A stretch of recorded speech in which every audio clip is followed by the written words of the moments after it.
teams of the National Hockey League.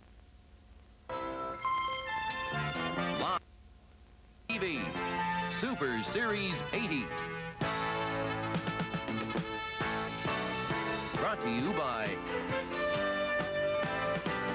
Molson, Canada's name in beer since 1786. Brewers of Molson Export Ale.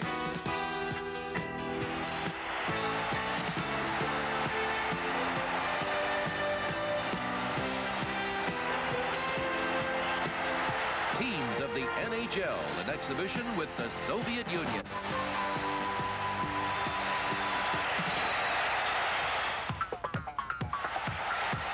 Last Thursday, January 3rd, Buffalo Sabres captain Danny Gare scores the first goal of the game midway through the first period, and the Buffalo Sabres never looked back, defeating the Soviet Central Red Army 6-1 to even the 5-game series with the NHL at 2 wins apiece. Tonight, live from the Colisée in Quebec City, the decisive game number 5 of Super Series 80, the Soviet Central Red Army meeting the Quebec Nordicks. Last night in Toronto, the Nordicks needed a win to overtake the Maple Leafs in their NHL division standings. It was 1-1 at the end of the first period, but then the Nordicks exploded and defeated the Toronto Maple Leafs 7-3, a game the Nordicks feel could have been their biggest win of the season. Hello, everyone. I'm Ron Roush, and I'll be your host for tonight's telecast from the Quebec Colisée, the Central Red Army against the Quebec Nordicks. This is the pivotal game, the final game of a 5-game series involving the Soviet Army team. The first 2 games were played in New York City. They were successful for the Red Army. They beat the Rangers first and then went on to edge the Islanders 3-2. But then on game against the Canadians, won by the Canadians 4-2, and then the win in Buffalo against the Sabres 6-1. So it's all knotted up at 2 wins apiece. Tonight, handling the play-by-play duties on our telecast will be Bernie Pascal, and joining him with color commentary and analysis will be Dick Irvin. Thank you, Ron. Well, the Soviets normally play a disciplined style of hockey, and they are going to find themselves up against a team here tonight in Quebec that does exactly the same thing when it's on. They are a very well-coached hockey team. Jacques Demers has impressed everybody around the National Hockey League. The way he has the Nordicks playing, they have the best record amongst the 4 ex-WHA teams now in the NHL. From an individual standpoint, as far as Quebec is concerned, you have to look to their number 9, Réal Cloutier, who scored 75 goals a year ago in the WHA, and who last night in Toronto scored his 25th of this season in the NHL. Cloutier, the big gun up front for Quebec. On defense, Jerry Hart, number 6, the former New York Islander, one of those players who they say gives you 110% all of the time. He's had a fine season here in Quebec. I'm sure Hart will see a lot of ice time tonight against the Soviets. Bernie? And right, Jack, you look at the Soviets, and there's no secret about it. They have a good deal of strength, combined youth and experience on the Soviet Central Red Army team. And a couple of the young players on this team, their big center, number 22, Viktor Zlutov, who is 6'2", 215 pounds. He has 5 points so far in the 4 games in this Super Series. On defense, keep an eye out for number 4, Sergei Babinov. He missed the first few games in this series, but he played against Buffalo the other night. Although they lost 6-1, the Soviet coaches said that Babinov was by far their best defenseman in that game. Just 2 of the Soviet players to keep an eye on tonight here in Quebec. All right, gentlemen, there's something else to watch for. The Quebec Nordicks are playing in their first NHL season. They're doing very, very well. They're the best of the 4 new teams, but also they have never lost a game on a Sunday in the National Hockey League. They are 10-0-1 in that department. Let's see if they can do it against the Central Red Army as well. The Soviet Central Red Army and the Quebec Nordicks in Game 5 of Super Series 80 will continue in a moment.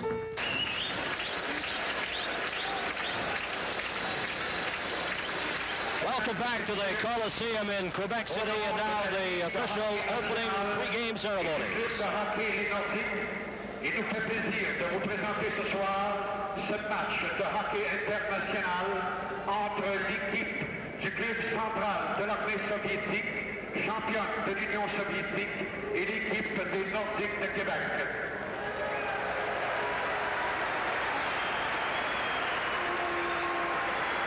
Ladies and gentlemen, on behalf of the National Hockey League and the Club de Hockey des Nordiques, we are proud to present this evening an international game between the Soviet Central Army Hockey Club, championship of the Soviet Union, and the Nordiques de Québec. Et maintenant, l'alignement débutant de l'équipe du club central de l'armée soviétique. let us now meet the starting lineup for the Soviet Central Army Hockey Club. Le numéro 2, Vyacheslav Pritzap.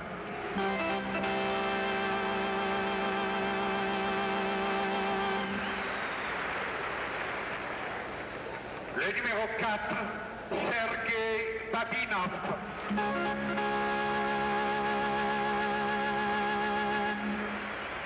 Le numéro 7, Boris Mihailov.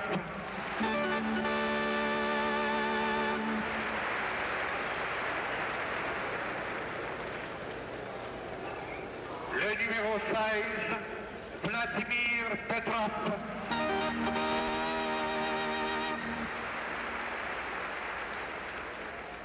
Le numéro 17, Valérie Arlamov.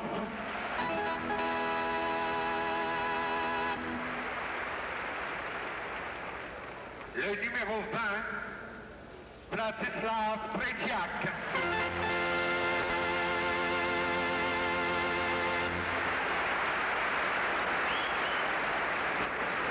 Et l'entraîneur de l'équipe soviétique, M.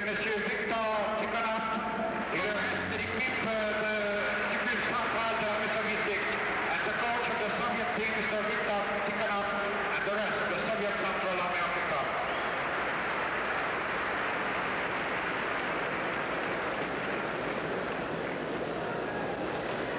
Et maintenant, l'alignement débutant pour les Nordiques de Québec.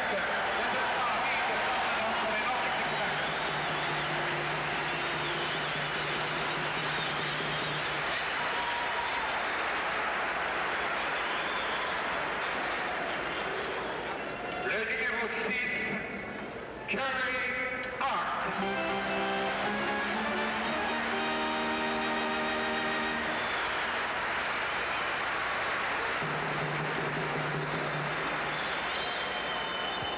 Le numéro 8, Marc Tatif.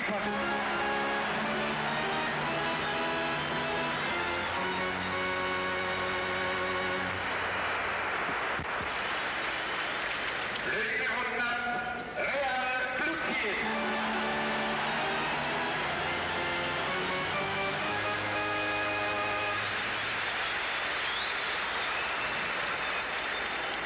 Le numéro 12, Bob Petchmar.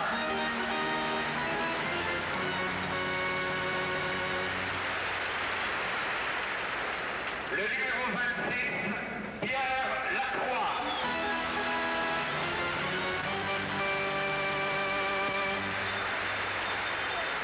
Le numéro 30, Michel Dion.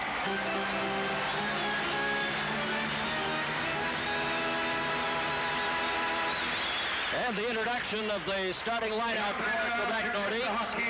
And of course the coach of Quebec, Jacques Demers, and the assistant coach is Andre Boudria right behind Jacques Demers. Quebec in 10th place overall in the NHL, 38 points, 16 wins, 17 losses, and 6 ties. And they're coming off that very impressive 7-3 win last night in Toronto over the Maple Leafs. And now the members of Quebec, Ron Lowe is the backup goalkeeper, and they get a standing ovation here in Quebec.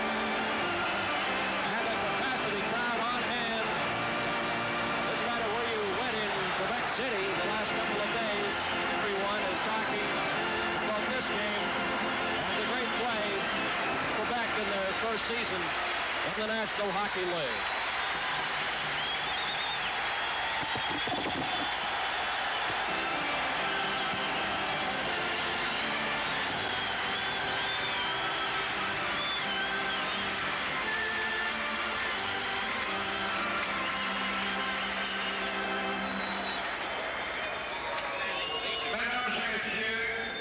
Monsieur Guy Lavoie et les hymnes nationaux, accompagnés alors par Monsieur Jean-Yves Hamel.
return with the opening face-off in a moment.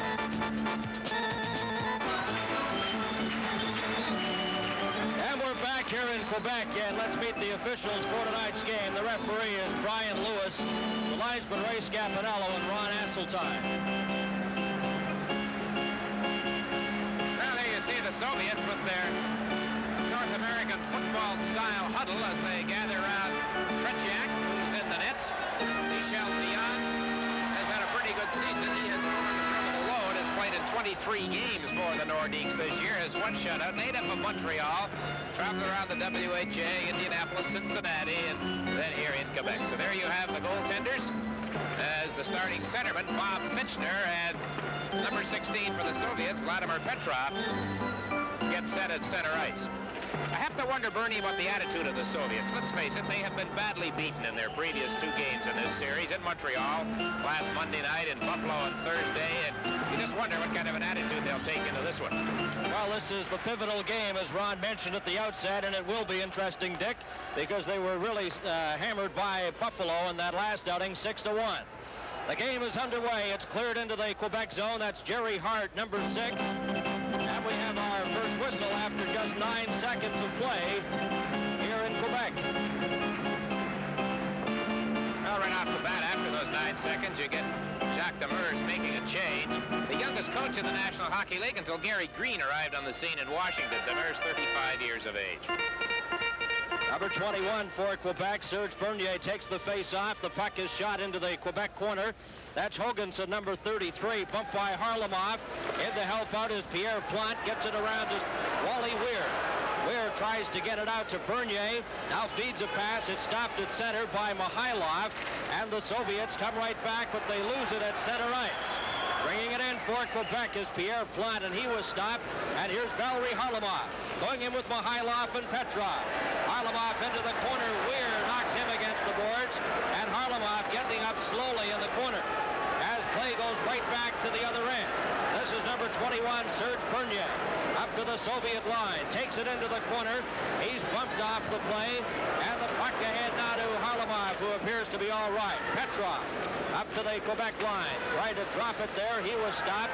Bernier knocks him against the boards, and the puck goes to Kazanov, number 21. Kazanov missed on that pass, trying to get it over to Makarov, and goalie Michel Dion came out and slapped it out against the boards, and down the ice it goes. Number 22, Viktor Zlutov, gets it over to Vladimir Luchenko. Luchenko just scoops it outside the line, and turning around there is Buddy Cloutier, and the whistle with 18:31 remaining, and there's no score here in the opening period. Well, as we mentioned right away, the Nordiques started to shuffle their lines. The Soviets don't do that sort of thing. Here's the hit put on Harlamov by Weir, and Harlamov was slow getting up on the play. Last time in one of these games, Bernie, he was slow getting up was in Philly 4 years ago, and they ended up leaving the ice before that hassle was all settled. Wasn't that interesting? But did you know, too, Dick, the play went down into the Soviet zone. He was dancing at center, waiting for a pass. There's a shot, and Tretiak stops that, and it's cleared down the ice, and it goes right to Michel Dion, who leaves it for number 4, Paul Baxter. Helmut Balderas back to check him. Inside the Quebec zone, it's into the corner. Number 25 is Barry Legg. He goes in there, and they pin it and get a whistle. Notice at the Soviet practice today, following a strenuous 1-hour workout, the coach, Viktor Tikhonov, had a handful of the Soviet players out in a relay system, and they were doing laps around this ice surface, and they were being timed at about 11 to 15 seconds, and that was after the workout, because he was obviously upset with their performance in Buffalo and is hoping they'll snap out of it here tonight against Quebec. Jerry Hart, number 6, slaps it off the boards. Nordique get it out to center. This is their captain, Robbie Fatorik, shooting it in.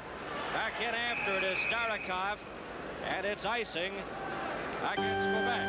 And the Quebec Nordiques boast quite a record on Sundays. Played 11 Sunday games and are undefeated, winning 10 and tying 1. Robbie Fatorik, the native of Massachusetts, played 15 games with the Detroit Red Wings. then joined the WHA and 5 years in the World Hockey Association.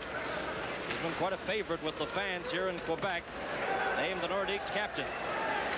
Now the puck rolls along the boards. Fedoruk tried to hammer it out. It gets outside the line. Number 13 for the Soviets, Volchenkov. There's a delayed penalty coming up, called by Brian Lewis. Still no score. And live from Quebec City, this is Super Series 80 on CTV. The American on the Nordic. Fedoruk in the penalty box, roughing the call at 2:32. Just before he was called, he really nailed one of the Soviet players. There's another one. Well, Mikhailov went in, and Hoganson hauled him down along with Weir. They were checking him.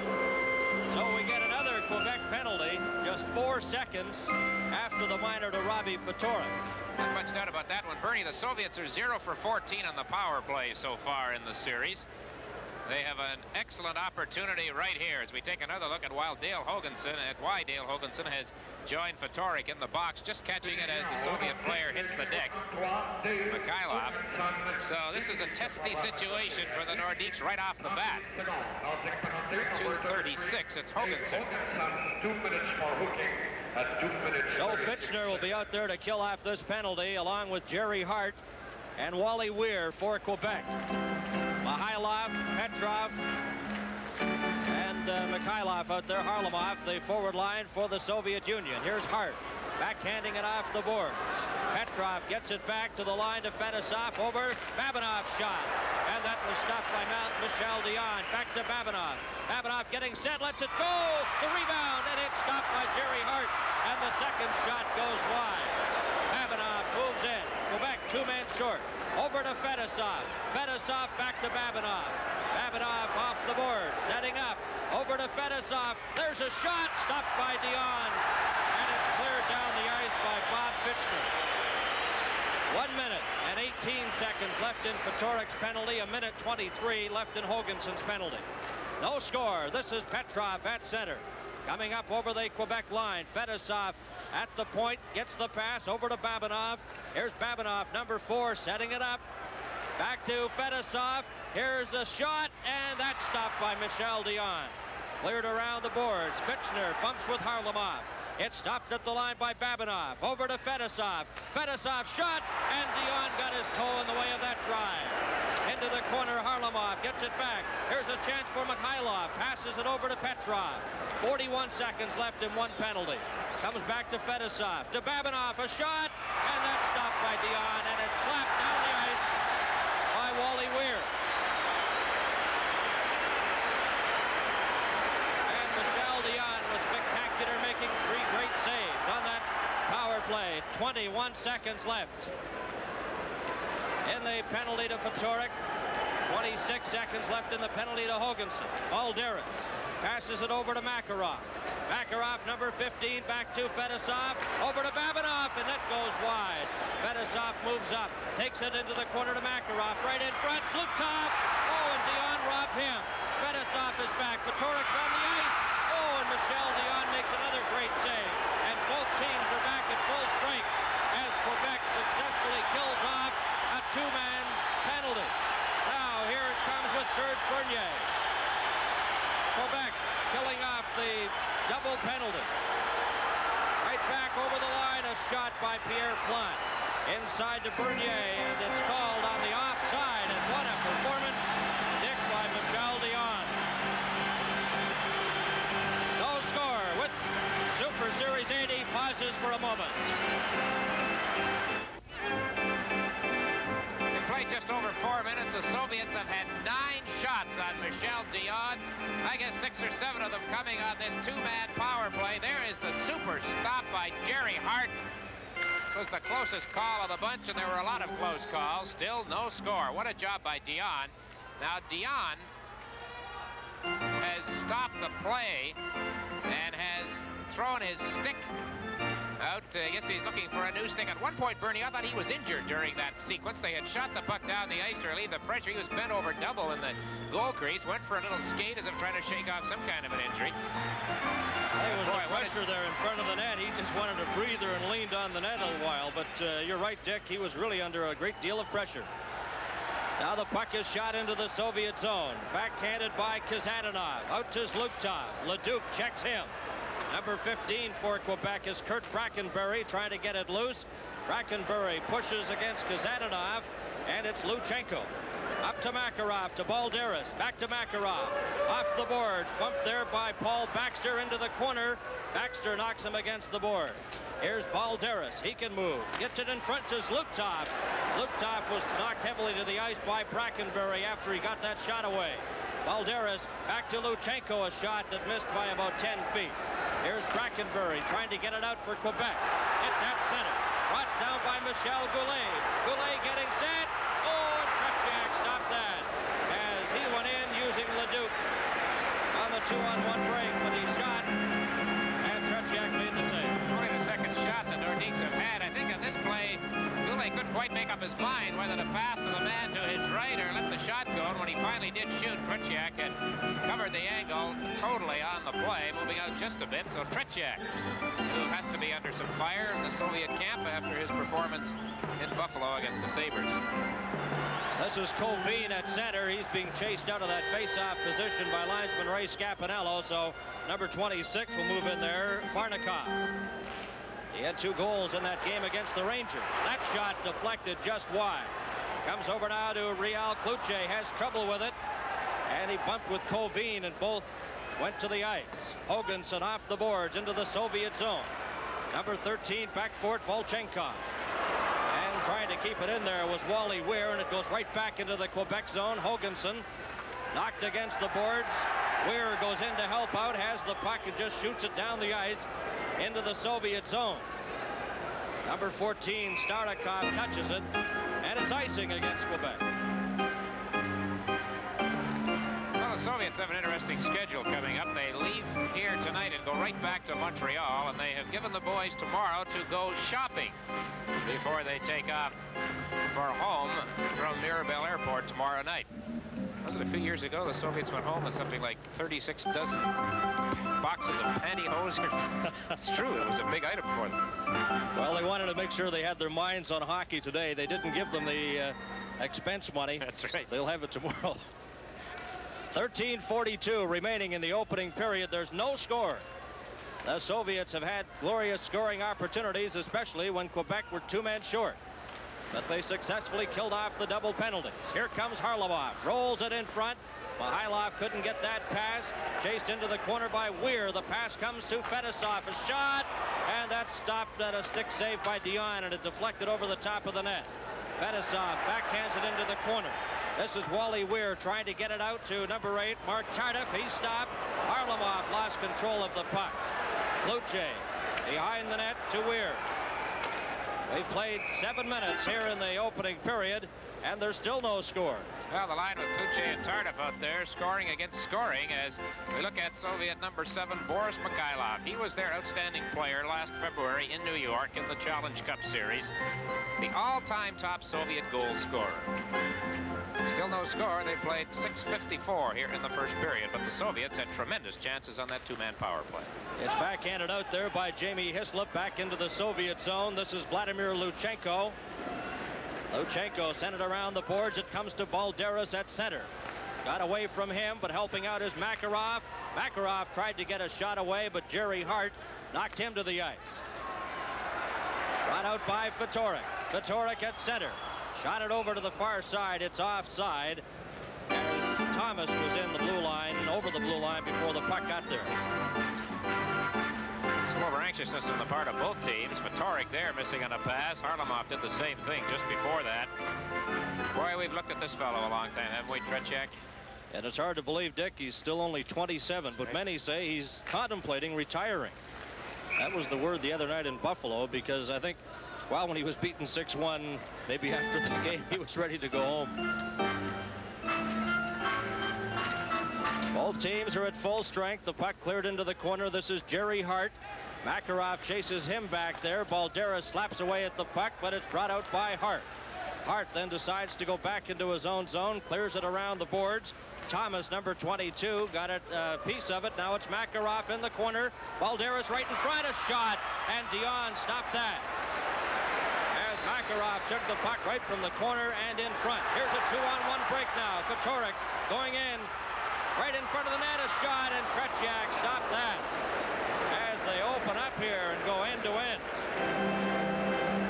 Boy, once again, the Nordik's have a two-man break, and again, the puck carrier seems to hesitate as to just what to do. That time, Fatorik with Lacroix to his right. Here's the play down at the Nordik end as Makarov worked his way out of the corner with Valderas standing in front of the net. The Nordik's came right back with this pass that sprung Fatorik loose. 2-on-1. As the winger on the right side is there, but he waited, got in too close again. Tretiak to stop. Bernier against Covine. It comes back to Baxter, and his shot is knocked down. Goes back in behind the net. Chasing it there is Volchenkov. He's knocked against the boards by Serge Bernier. Slapping it around is Stewart. Stewart right in front of the net. And Pierre Plante couldn't get a shot as he was knocked off stride. That shot is deflected by Tretiak, and the Soviets fire it down the ice, and back for it is Barry Legg. It's icing against the Soviet Red Army. From the Coliseum, the Soviet Central Red Army and the Nordiques in Game 5 of Super Series 80. This is Bernie Pascal at the Coliseum in Quebec. And there's no score with 11.5 minutes remaining here in the opening period. Bernier in the corner is stopped by Starikov. Now he gets it again. Pierre Plante. He tried to move it in front, and it's shot down the ice by the Soviet player Varnikov. Varnikov tried to stop it there. Plante backhands it. Number 25 for Quebec is Barry Legg, the native of Winnipeg. Takes it up over the line to Bernier, and it's offside at the Soviet line once again. We may refer to the National Hockey League for a moment. There's a rather interesting game going on tonight in Buffalo where the Philadelphia Flyers are trying to extend that amazing streak of theirs against the Sabres, and they are tied 1-1 at the end of the first period. Jacques Demers coached first in the WHA in Chicago. Back to the action here. The puck is slapped over to Fedosov. Tried to get that lead pass at center to Petrov. Goes right back into the Quebec zone, and it's touched by Wally Weir. And you talk about Jacques Demers, Dick. What a great guy. He spent half hour with us before the game, and just great help to broadcasters, that's for sure. Well, I mentioned off the top, he's impressed everybody. When's the last time you saw the Soviets ice the puck so quickly back-to-back as they did right there? Well, Quebec have really been doing a job of bottling them up, and successfully killing off that double penalty has obviously taken a little starch out of this Soviet team. Puck is slapped off the boards back into the Quebec zone. This is Hoganson going back after it. Michel Dion came out, slapped it right though to Mikhailov. Mikhailov is knocked against the boards. Petrov coming in front, and Hoganson blocks that. Harlamov shot, and that's stopped by Michel Dion. Harlamov in the corner trying to get it in front. Petrov is swung around, and the Quebec Nordiques shoot it out to center. Going after it here is Michel Goulet, and back to check him is Babinov. Babinov then is knocked against the boards by Leduc, number 10. Puck's at center. Leduc has it for Quebec. Coming in with Goulet. Shot it wide. Tretiak slapped it off the boards, and it's cleared up to Harlamov. Harlamov, a pass on the right side to Mikhailov. Going in with Petrov. Petrov shot, he scored! Petrov, and it's 1-0 for the Soviets. Pretty three-way passing play by this line that's played together as a line since 1968. And it's Petrov, who's been a disappointment in this series so far, who ends up finishing off his rink-length dash by the Soviets with a wicked shot on the drop pass, very similar to the goal I can recall it being scored last year in the Challenge Cup final game. At that drop pass right at the opposition blue line, and the Soviets have a 1-0 lead on Petrov's goal. Big shot. And the time of the goal, 9:55. Now Quebec come right back. The pass comes to Cloutier in front. There's a shot, they score! Fitchner. And it's tied up. Fitchner comes right back.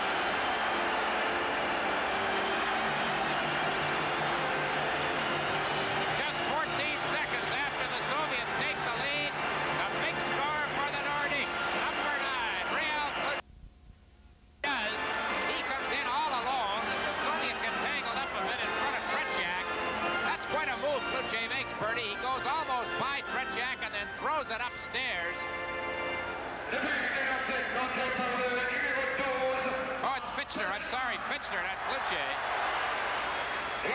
1-1 tie. And Cloutier gets an assist. Now the Soviets come back. This is Skvortsov up over the line. Bumps with Jerry Hart. The puck is underneath Hart. He's trying to get a whistle, and he succeeds.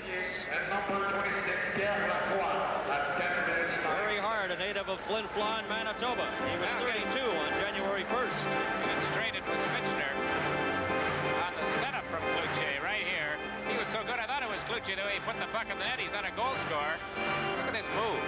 Super move up over the outstretched leg of Tretiak. So very quickly, the Nordikс tie it up, 1-1. Now back to the action here. The puck is shot back into the Quebec corner. This is Barry Lake, bumped against the boards. Varnikov tries to get the puck loose, and it's Jamie Hislop slapping it around the boards, deflected there by Reg Thomas. He couldn't get it out, and he was tied up along the boards. And we'll get another whistle, the face-off in the Quebec zone with 9:19 left in the first period, and 2 quick goals, and it's tied at 1.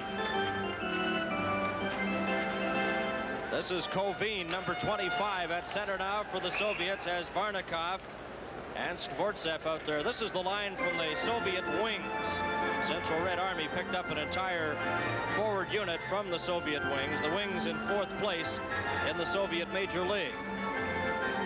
Kovin, number 25, tried to get it over to Skvortsov, and Fatorik shoots it down the ice. Back for it, number 14, Starikov. Starikov brings it out for the Red Army. A pass up on that right side to Skvortsov, over to Varnikov. Varnikov drops it back. Skvortsov couldn't get a shot. It's into the corner. Now number 25, Barry Lake. Lake for Quebec, cleared it out to center ice. Fatorik goes after it there. The Soviet player had trouble with it. Skvortsov took a swing at the puck but missed. Now it's back into the Soviet zone. Number 14 is Starikov. Starikov on the right side to Alexander Skvortsov. Over to Kovin. Kovin is knocked against the boards by Dale Hoganson. Hoganson goes after the puck. Chased there by Varnikov. Still has it. Then he overskates it. Skvortsov goes into the corner after the puck, and he was stopped. Hoganson put it right onto the stick of Babinov. Babinov, number 4, drops it back to the line. And having trouble there was Petrov. And Petrov will get a penalty as he hauled down the Quebec player Thomas. Live from Quebec City, this is Super Series 80 on CTV. Petrov, who opened the scoring with his first goal of the series in this first period, now draws his 3rd penalty of the series. And here we see it right here. He's called on the play, so it's Petrov for hooking at 11:47. First Quebec power play. Bernie, since that big flurry of shots when the Soviets had a 2-man advantage, they had a 9-1 edge. The shots have been even ever since then at 4 apiece. Well, Michel Dion, Dick, no question, held Quebec in the game in the early going. And it's 1-1 here with 8 minutes remaining in the opening period. Nordik's on the power play. They're stopped, though. Fedosov gets it to Harlamov. Harlamov shot, and Michel Dion stopped that. This is Hoganson behind his own net to Robbie Fatorik. Off the boards. Tardif is spun around. Fatorik carries on. Fatorik coming up with Cloutier. Cloutier puts on the brakes, moves in front. Harlamov stopped him. Tardif goes after the puck to Fatorik. Fatorik knocked against the boards by Fedosov. They pin the puck there momentarily. It's knocked loose by Cloutier. Cloutier backhands it into the corner. Fedosov had it momentarily. Now Fatorik tries to get it. Fatorik is hooked, gets it back to the line to Bernier, a shot. And Tretiak juggled that, and he got his glove on it and just deflected it wide. Now back into the Quebec zone. This is Mikhailov. Mikhailov knocked into the boards by Hoganson. Still has the puck. Dropped it to the line, and it came out. And it shot right back into the Soviet zone and then out to center ice. 45 seconds left in Petrov's penalty. This is Bernier. Up to the Soviet line. He's knocked off stride. Gets the puck again. Slaps it over to Goulet. He had trouble with it. And the Central Red Army shoot it down the ice. The only scoring plays in the game. Petrov scoring for the Soviets. And Fitchner has scored for Quebec. 6.5 minutes remaining in the opening period. 20 seconds left in the penalty. As Balderas shoots it down the ice. Now it goes to Dion. Dion, the goal it there for Bernier. This should be about the last rush on this Quebec power play. Bernier almost got that lead pass to Blair Stewart. A shot from the side hit the net, and now it goes around to the other side as the Soviets are back at full strength. Petrov is on the ice. Leduc in the corner. Drops it back to the line. Baxter's shot is blocked. Balderas then knocks him down. There'll be a penalty to Balderas for hooking. And it comes just a few seconds after the Soviets return to full strength with Petrov coming out of the penalty box. Soviets defended very aggressively against the Nordik's power play, which is a good power play. This play forms up just inside the blue line on the shot by Baxter that was blocked. And then Balderas gets up off the ice and hauls down Baxter along the board. So, whereas the Soviets had a power play advantage with 2 Nordiques in the box in the early going, the Nordiques now get power plays back-to-back. Time of the penalty, 14 minutes. Balderas in there. So Fitchner, who scored the lone Quebec goal, will take the face-off against Covine, and it's to the left of Tretiak. Comes back to Fedosov. He couldn't get it out. Fitchner knocks it. Then it got out to center ice to Covine. Covine, number 25. He's hooked by Mark Tardif, then knocked down inside the Quebec line. Trying to get a face-off there. The puck rolls to Robbie Fatorik. Up on the right side now. This is Baxter. Baxter just shoots it over the Soviet line, right to the Soviet player, and it's shot down the ice by Starikov. Robbie Fatorik. A minute and a half remaining in the penalty to Balderas. Tardif winding up for Quebec. Tardif gets by Varnikov, takes it up on the left side to Fitchner. Fitchner is bumped against the boards by Starikov. Fedosov now pins the Quebec player there, and we get a whistle. With the score 1-1, Super Series 80 pauses for a moment.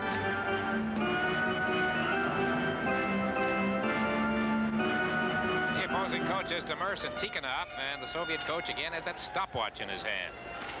Yeah, he's a busy man with that, timing each shift out there. Here's Quebec in front, a shot that's knocked down. Into the corner goes Babinov, slaps it behind the net. Fedosov cleared it, goes right to Mikhailov. Mikhailov had trouble with it. Bernier keeps it in and got too far away from Thomas. He couldn't catch up to it. It's cleared down the ice into the Quebec zone with 49 seconds remaining in the penalty to Balderas. Around the boards, it's stopped by Petrov. Back to Babinov. Soviets a man short. Babinov keeping it into the Quebec zone. Mikhailov tries to get it, and it's taken there by Thomas. Thomas to Bernier. Bernier straight up the middle, number 21. Passes it on the left side to Hislop. Hislop backhands it in front. And the Soviets, Fedosov, fires it down the ice with 21 seconds left in the penalty to Balderas. A 1-1 tie. 4:15 remaining in the opening period. Bernier straight up the middle. He's going in with Thomas, who takes the pass, but he's shot about 2 feet wide. Hoganson trying to keep it in. Goes right to the Soviet player Makarov. Makarov winding up at center. Makarov fakes a shot, takes it up into the Quebec zone. The Soviets' Balderas is back on the ice, and they have succeeded in killing off that penalty. 3:51 remaining in the opening period. Kazadanov trying to split through the defense. Kazadanov backhands it in front. Makarov couldn't get a shot.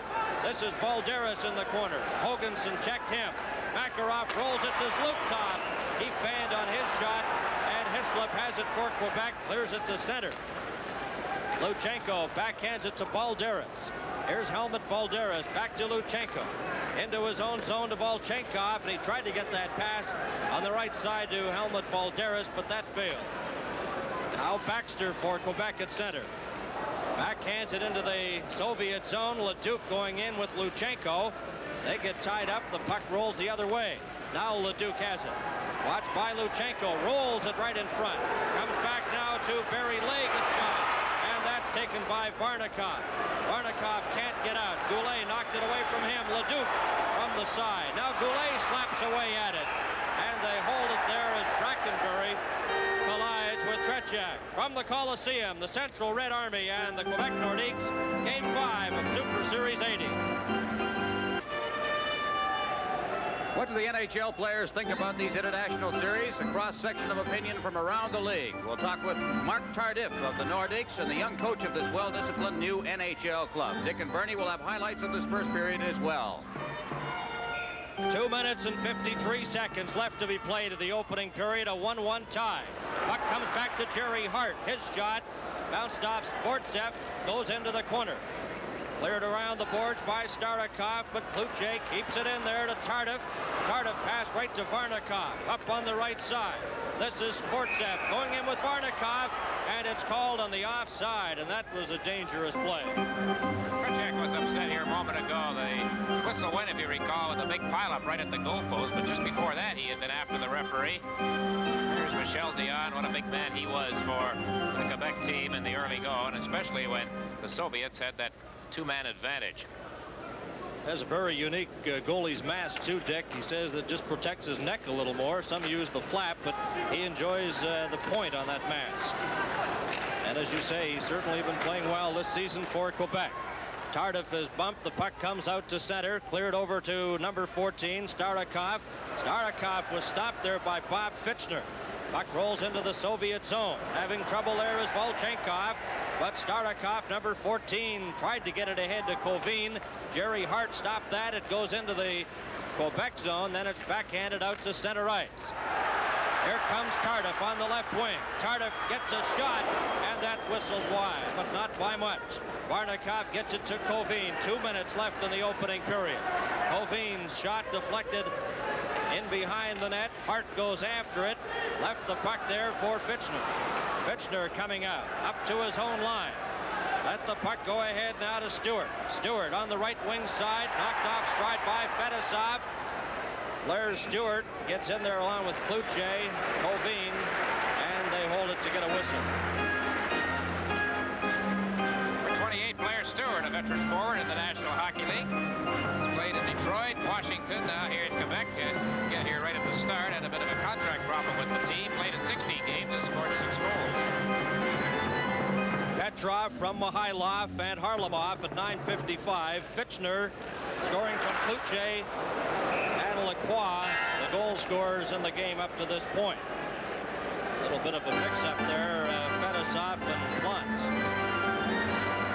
Well, that started from the jam in the corner a few moments before. There's Sergei Babinov, number 4, did not play in this series until the game in Buffalo. Had a knee injury, suffered in the Izvestia tournament in a game between the Soviets and Canada.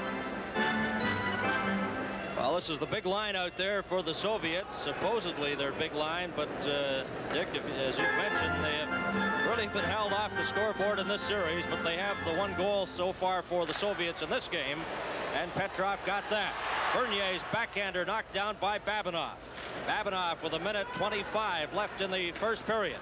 Cleared it out to center. Here's a race for it. Mikhailov going after it, and he was spun around by Wally Weir and couldn't get good possession of the puck. It's cleared to Hoganson, then back to Weir. Weir up on the right side, couldn't catch Plant with that pass, and Fedosov clears it off the boards, lost it. Here's a chance for Bernier, and that whistle just wide. Tretiak slaps it into the corner. Here Plant tried to get it. We're into the final minute of the opening period. The puck is stopped there by Thomas. Rolled it in front for Pierre Plant, and the Soviets shoot it down the ice again. This is Weir going in with Mikhailov. Weir gets there. Mikhailov and Harlamov gets it loose. Tried to get it in front to Petrov. That shot deflected off a stick and goes up over the glass and out of play. Soviets with 14 shots so far in this first period. And, of course, we saw them outshot. I think it was 13-3 in Montreal in the first period. They have been forechecking very aggressively. And they forced the Nordicks into some mistakes in their own zone. Happened in that last power play for Quebec. They had trouble getting going. Lukhtov got the face-off, but Fatorik brings it out now for Quebec. Fatorik to Hislop. Hislop, number 11, into the corner. Luchenko rides him into the boards. Puck's tied at the side. Fatorik tried to get it loose. Fatorik chases it. Knocks it down in the corner in front. Here's a chance for Thomas. Back to Fatorik. 15 seconds left. Fatorik off the boards there to Thomas. Sends it in behind the net. Hislop is checked by Luchenko. Then Kazadanov ran into Fatorik. Fatorik has the puck. 3 seconds left. Luptov checking him. It hits a skate, comes right in front, and the siren goes to end. Highly entertaining first period of play at the Coliseum in Quebec City. Shots on goal, the Soviets 14, Quebec 8. Live from Quebec City, this is Super Series 80.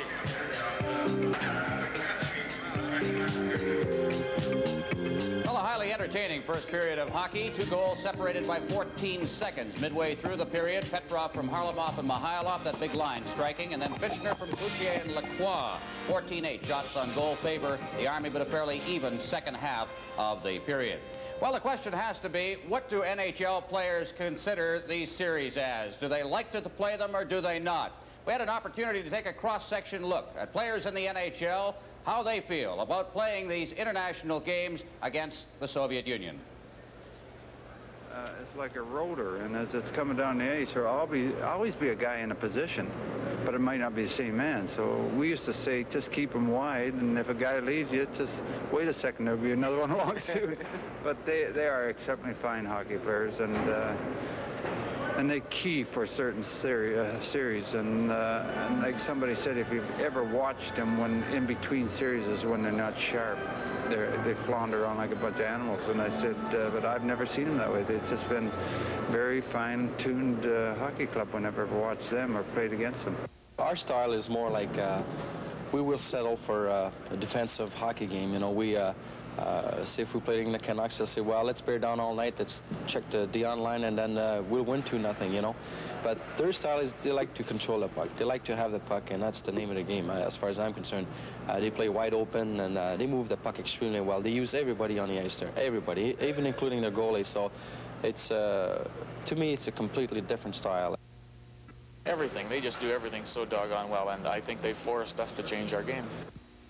Knowing the game the way it is now, you'd have to be better. You have to be able to shoot the puck. You have to be able to pass it better. You have to be able to skate. Not necessarily better, but the Soviets are real quick. They're not necessarily that fast, but they're real quick. In 20 or 30-foot area, they just buzz on you. And they do so many doggone things well with the puck. When I come through, our area was shoot the puck in and chase it and body check and stuff, and the game is changing from that. Playing against the Russians, you can't intimidate them. The way they intimidate, our brand of hockey is the fact that they forecheck a lot. And I don't think that there are any faster skaters than the players that we have assembled, but they make that puck work for them. And as a result, it appears that they're really skating fast. I know when I was in Europe, in Vienna, I watched several of their practices, and, they had wind sprints and the various drills that we have in terms of conditioning the players. And they're not any faster, but, physically as a team, they're all strong. I mean, they can go in the corners. They can handle anything along the boards. They're great with their feet when their stick is, tied up or various parts of their body. And this is how they seem to get on top of us. They have their schedule set up so that, they have a month or 6-week break in the middle of the year when they send their teams over. The schedule, not to alibi or anything, but the schedule here is not set up that way. You have 3 or 4 days or 5 days out of your schedule, and you try and put a team together. And I don't think they play the length of schedule that we do here, and they can build themselves up for a tournament. Whereas when you play 80 games, and naturally if you come into a tournament, you really want to win, but maybe you're just not prepared, or you're tired, or you're down, and trying to put it all together in a week is, I think, a little too short a time. I think the hockey in North America developed more goons in the last 10 years than good hockey players, and I think we're heading toward the right direction right now, and it's good that we've seen the hockey that the Russians are playing. They don't have those big guys, fighters, guy who go and fight the best player on their team like we did for, maybe less now, but we did that a long time, and that's really hurt the good players.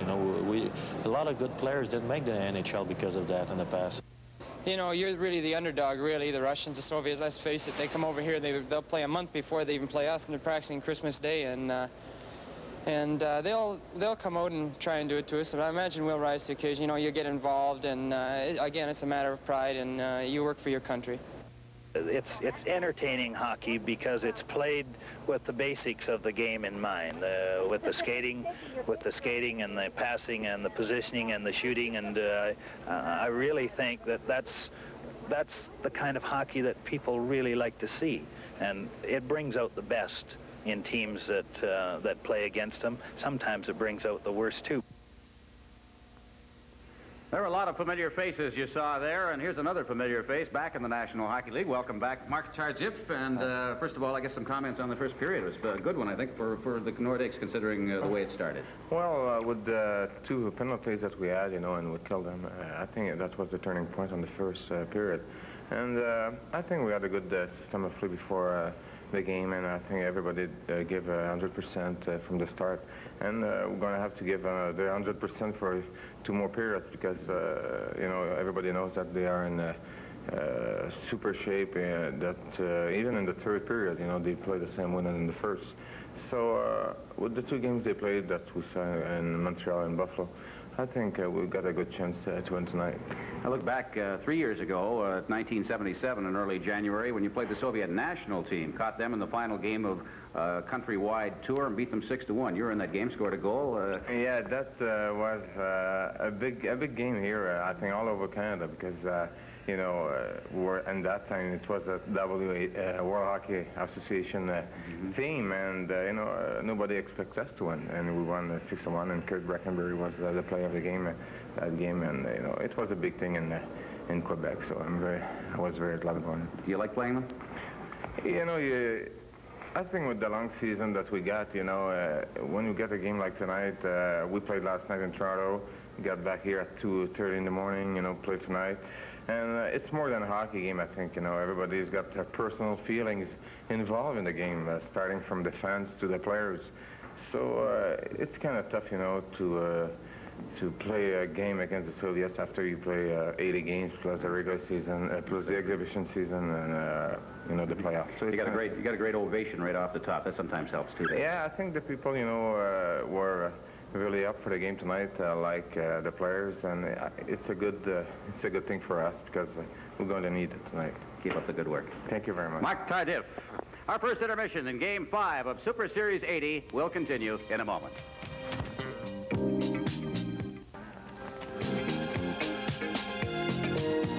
Well, Jacques Demers is the coach of this Quebec Nordicks, and may I first congratulate you on your season so far. I don't think anybody had the right to expect as much as the team has done so far this year.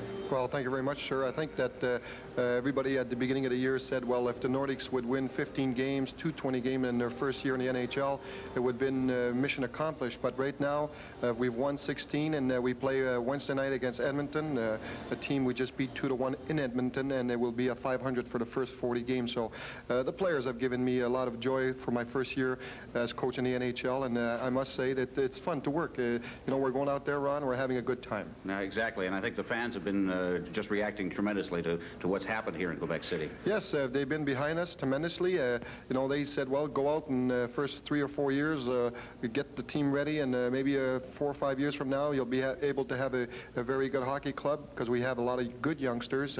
Michel Goulet, you see tonight, Pierre Lacroix, Réal Cloutier, 23, along with some of the veterans, Mark Tardif, Serge Bernier, and Dale Holgenson and Jerry Hart. Those are the guys that, you know they're going to go out and do the job for you. Exactly. Now, what about this game tonight? Of course, when you've got a well-disciplined hockey club, as you do have, I guess you really don't have to tell them too much quite prior to the game. Well, that's right. They knew the importance. We certainly did not try to talk too much about it because we had a game last night in Toronto, which was more important at that time, winning and getting 2 points.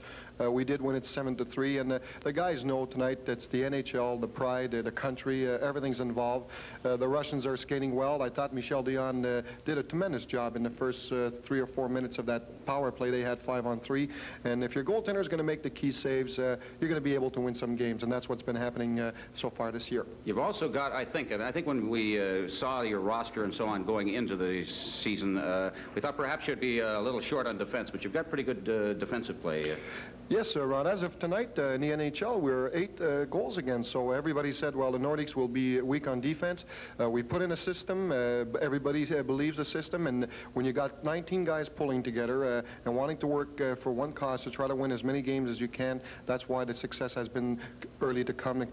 Everybody expected it to be a long time coming. Jacques, keep up the good work. Thank you very much, sir. Very, very good team. We're a good team to watch as well. Live from the Coliseum, the Central Red Army and the Quebec Nordics.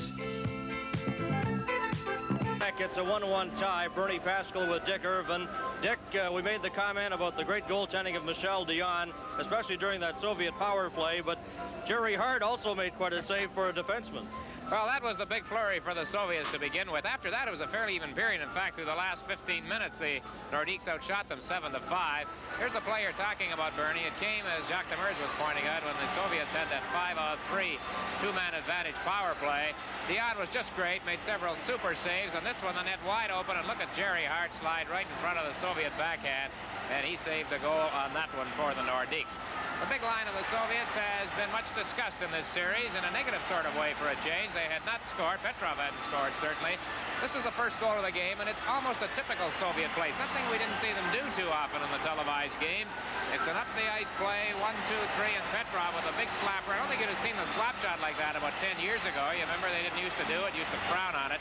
But 14 seconds later, the Nordiques came back with Bob Fitchner. I'll get that one straight. Sorry, all you Brandon people, where he played junior hockey. But Kluche has the setup on this one, and this had to be a big moment in the game because the Nordiques came right back, stuck it to the Soviets with the goal, and it tied it, and we've had a pretty even hockey game from then on. Right, Dick, and that's how it stands right now, a 1-1 tie, and this is Super Series 80, live from Quebec City.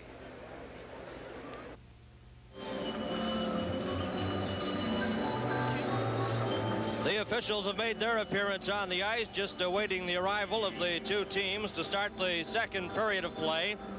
In the Super Series 80, the Central Red Army have lost 2 and won 2 of their first 4 games, and this is the finale, the Soviet dressing room.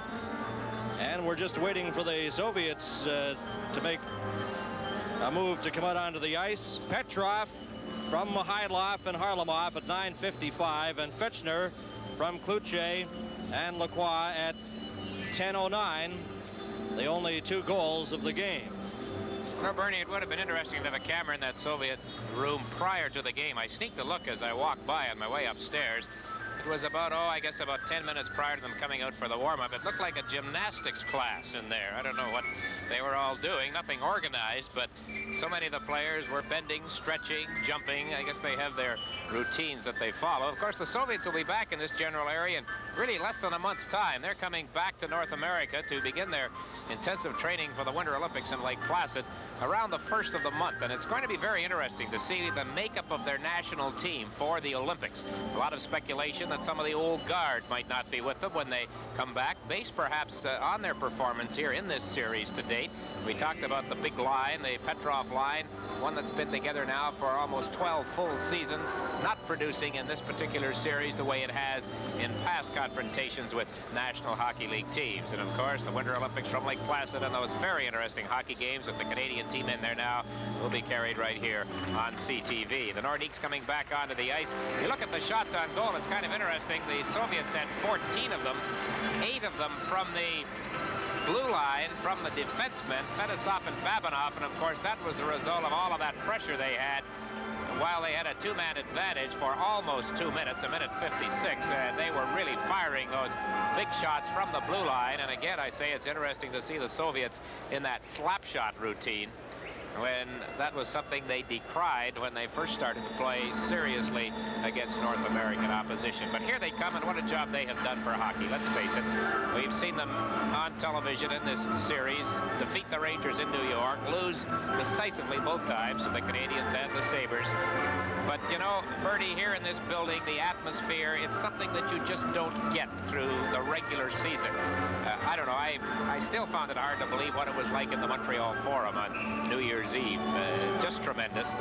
And you got to credit the Soviets for doing that as far as we in this part of the world are concerned. Very true, Dick, and the crowd here very enthusiastic.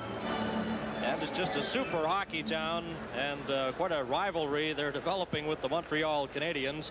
And I guess after their game last night against Toronto, defeating Toronto 7-3, well, that's got a lot of people in Quebec thinking playoffs as we reach the midway point of the NHL season.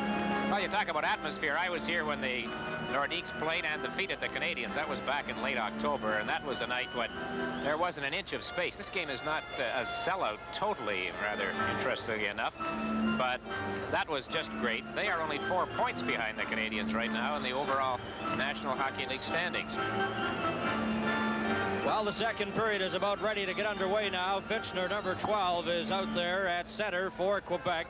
He has Cloutier on the right side, who has scored 25 goals this season. And veteran Mark Tardif, his 6th year in Quebec. Of course, he played 4 years in the NHL previously with the Montreal Canadiens. This is Jerry Hart back into his own zone, checked by Harlamov. Then Harlamov collides with Hart. Puck rolls to the line, gets outside the blue line, and the Soviets forced to get back onside.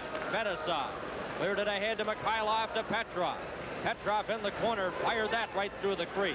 Here's Harlamov, drops it back to Fetisov, knocked down in front, scrambled for it, and Dion made the save. Lacroix tries to get it loose. It comes out to Tardif. Tardif up on the right side to Cloutier, rolled off his stick, and Fetisov inside his own line. Long shot down into the Quebec zone. Just got away from Harlamov as he slipped and fell. And Fitchner brings it right back for Quebec. Fitchner, a pass on the right side to Lacroix. Lacroix is stopped, and Harlamov is spun around, goes after the puck though, and shoots it off the boards all the way down the ice into the Quebec zone. Back there is Wally Weir, and it's icing against the Soviet Red Army. And a good job by Weir that time as Mikhailov was after him. Number 2, Wally Weir, his 4th season here with the Nordik's. We mentioned earlier in the broadcast the interesting game in Buffalo where the Sabres are trying to snap Philadelphia's 34-game unbeaten streak. Second period's over, and it's tied 2-2. A couple of Canadian-based NHL teams are in action tonight. The Winnipeg Jets are hosting the LA Kings.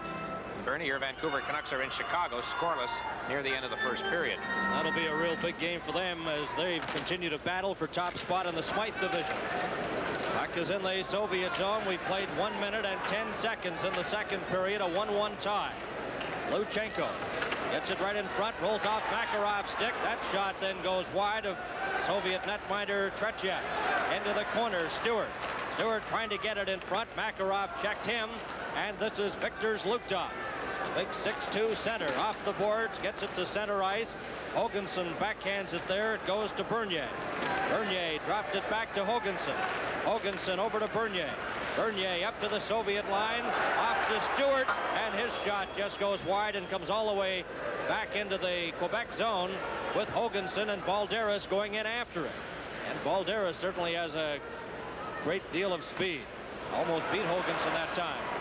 That shot goes wide. It goes over to the far side. Pierre Plante then goes behind his own net. Backhands it to Thomas. Thomas at center to Bernier. Bernier coming up for Quebec. Off the boards to Thomas. Thomas shot. That just missed by inches as he let a low drive go. Now the Soviets come right back. This is Kovin. Kovin takes it into the corner. Has Makarov in front. Makarov then goes into the corner after the puck. Makarov spun around there by Paul Baxter. Still has it. Makarov trying to come in front. Still ragging the puck. Now passes it. There's a shot. And Dion got a piece of that as Kortsev let it go. Now it's in behind the net, right in front. And Thomas has it for Quebec. And backhands it to an open wing. Starikov tried to bring it in. He was stopped. And the pass almost got over to Kortsev. But he in turn was stopped by Bernier. Now Kovin rolls it in front. And that drive by Kortsev hit a skate and went wide. Into the corner goes Kortsev. Kortsev drops it to Kovin. Has Barnikov in front, but he's checked. And Bernier has it for Quebec. Up on the left side. Thomas goes after it. Tied up by Volchenkov. Live from Quebec City, this is Super Series 80 on CTV. It's a 1-1 tie here in Quebec City. Petrov has scored the goal for the Soviets and Fitchner scoring for Quebec. Fedoruk is at center, number 7, the Quebec Nordique captain. Puck goes behind the Soviet net. Babinov trying to get it out. Now here's Fedosov. Fedosov, number 2. Fedosov clears it off the boards, trying to get it to Harlamov. Babinov helps out. He stopped there. It's rolled in front to Fedoruk, a backhander. And it just got away from the Quebec player, Thomas. Here's Petrov over to Harlamov. Hit him in the skates. He would have been offside. He waited for the puck to roll. Now here comes Fedoruk. Fedoruk up on the right side. Going over the line is Thomas. A shot, he scores! And it's 2-1 for Quebec.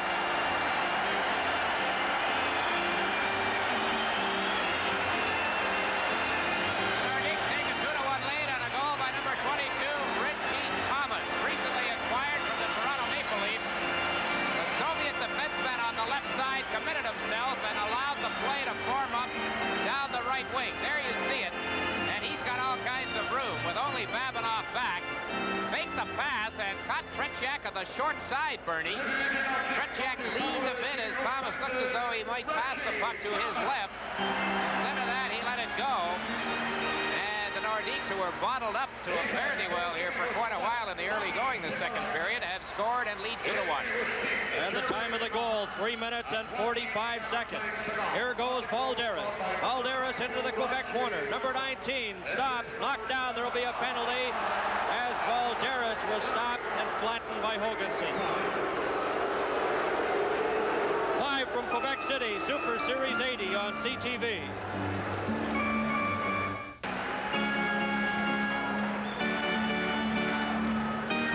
Soviets get a power play chance here as Dale Hoganson's off for tripping at 3:59. And the puck right from the face-off, cleared outside the line. Now going back after it is Wally Weir. Weir slaps it off the glass. Luchenko trying to keep it in, but it came right to center ice. Slukov drops it back to Kazadanov. Kazadanov, number 21, leads it ahead to Balderas. He can really move. Balderas on the far side to Makarov. Makarov rolls it in front. Balderas couldn't get a shot. Kazadanov back to Balderas. Back to Makarov. Over to Balderas. Balderas shot. He scores! Balderas. A power play goal, and it's tied at 2-2. You know, at Makarov and Balderas, we're looking at the two top point getters in Soviet hockey. Balderas is second in behind his 21-year-old teammate. As they threw that puck around, it was just beautiful to watch them out there with the man advantage. He used defenseman Weir as a perfect screen on the play. Dion, I don't think, saw the shot when it first left Balderas' stick, and he had no chance. Look at that. Weir is down. Good view of it right there. Good camera angle. Almost a goaltender's view in reverse, but it just shows you that Balderas had that path to the net to that corner. He found it very quickly. The Soviets have tied it. It's 2-2. At the time of the goal, 4 minutes and 35 seconds. Balderas from Makarov and Kazadanov. The Quebec goal prior to that was Thomas from Fedoruk and Hart at 3:45. That was the 2-1 goal. Then Balderas tying it up there with that power play. Bernie, he's the top point getter for the Soviets in this series now. That's his 6th point and 4th goal in 5 games. He was the outstanding Soviet player in Buffalo Thursday. Now the Soviets bring it right back. This is Varnikov trying to get it to Kovin. It's knocked away by Kluche, but then Varnikov got it to the blue line. Number 4, Baxter was knocked off stride. Here's Kluche going in on goal. A shot and a whistle on the play. Kluche broke in on the right side, an offside pass. Boy, this crowd just waiting to see Kluche take off. I've been very impressed tonight with Makarov, number 15 for the Soviets. He had a great scoring chance in the first period, and there is Balderas. They call him, or I guess we call him, the Soviet Guy Lafleur. He can fly in a similar fashion. On the face-off, the puck is shot back into the Quebec zone. This is Barry Legg. Legg gets it around to Mark Tardif. Tardif then sent it the other side to Paul Baxter. He stopped Petrov in the corner. Petrov rolls it in front, and that pass just failed to get to Harlamov. Kluche goes after the puck. Kluche, it's a 2-2 tie. 14 minutes and 30 seconds remain in the second period. At the line, Tardif got it out to center. Petrov brings it right back in, drops it to Harlamov. Harlamov rolls it towards the goal. Dion stopped it. Petrov bumped against the boards by Baxter. Harlamov spun around by Fitchner. Luce goes after it. It comes back. Here's Babanov. His shot, and that just goes wide. Fetisov's drive deflected up over the top of the net, and it comes right out to center, back into the Soviet zone. Babanov, watched by Kluche. Off the boards, Fetisov can't get it. Here's Leduc. Leduc with Kluche, a shot. Tretiak stopped that. Jerry Hart moves up for Quebec. Hart, number 6, getting set a shot, and Tretiak loves that. From the Coliseum, the Soviet Central Red Army in Quebec in Game 5, Super Series 80. 6:09 gone in the second period. Score tied 2-2. Richard Leduc right here as we take a look at pretty good chance the Nordik's had. They had a couple of them that last sequence. That one was stopped by Tretiak. The following shot came in from the point, and he made the glove grab to bring about the faceoff. Jerry Hart, 13:51 remaining. Here's a chance now. Comes back to the line. Deflected right to Tretiak, or maybe it was just a direct shot. He moved out and grabbed that. Quebec Nordiques, 10th overall in the NHL. The Soviet Red Army, led by goaltender Tretiak, are first in the Soviet Major Hockey League. Now this is Luchenko trying to get it out. He's stopped there by Stewart. Stewart gets it to Bernier. Bernier backhands it, and that's broken up and brought out by Zluktov. Zluktov sends it over to Makarov. Makarov drops it there. Here's Balderas' shot, and Jerry Hart blocks that and knocks Balderas to the ice. Hart has it for Quebec. Off the glass, dumps it back out to the center ice area. Here's Blair Stewart over to Bernier. He couldn't catch up to it as Zluktov checks him. Stewart in the corner, shot from the side. Tretiak forced to make the save. Here comes Balderas, up with Makarov, drops it to Makarov, getting set a shot, and that missed the target. Kept in at the line by Kazadanov. Into Makarov. Makarov in front to Balderas. He scores! What a great setup and an easy goal for Balderas. Well, there they are again, and Balderas, nobody watching him. He just stood there. He watched that whole play on the far side of the ice from where he was standing. And when the puck came through to him, he just whipped it up high, and Dion had no chance. So 2 straight goals by Balderas, and the Soviets take the lead. There you see number 15 Makarov on that backhand pass. Got by everybody. The entire Nordique defensive unit was over on that other side of the rink. Balderas all alone, and he made no mistake. It comes at the 7-minute mark. 3-2 now. The Soviets are back on top of the Nordiques. And Varnikov right from the draw shoots it into the corner. This is Alexander Skvortsev. Gets it back to Varnikov. Trying to get it back to Volchenkov, and that was intercepted. Kovin off the boards to Skvortsev. Hoganson checks him. Varnikov into the corner after. Varnikov rolls it. They score! Skvortsev. Hart right in front makes it 4-2.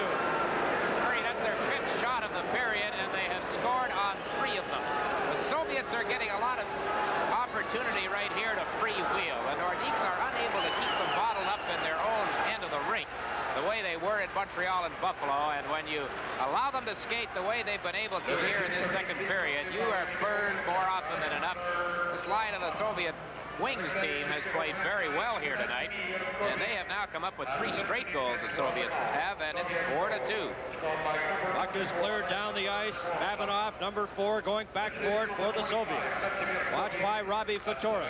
Babanov cleared it out. Baxter has it for Quebec, shoots it in, a delayed offside, but the Soviets get it out, so it's waved off. Now that pass intended for Harlamov was broken up. Fatorik checks Babanov. Goes in behind the Quebec goal. Paul Baxter. Straight up the middle. He's hooked and knocked off stride. There'll be a Soviet penalty as Baxter was knocked to the ice.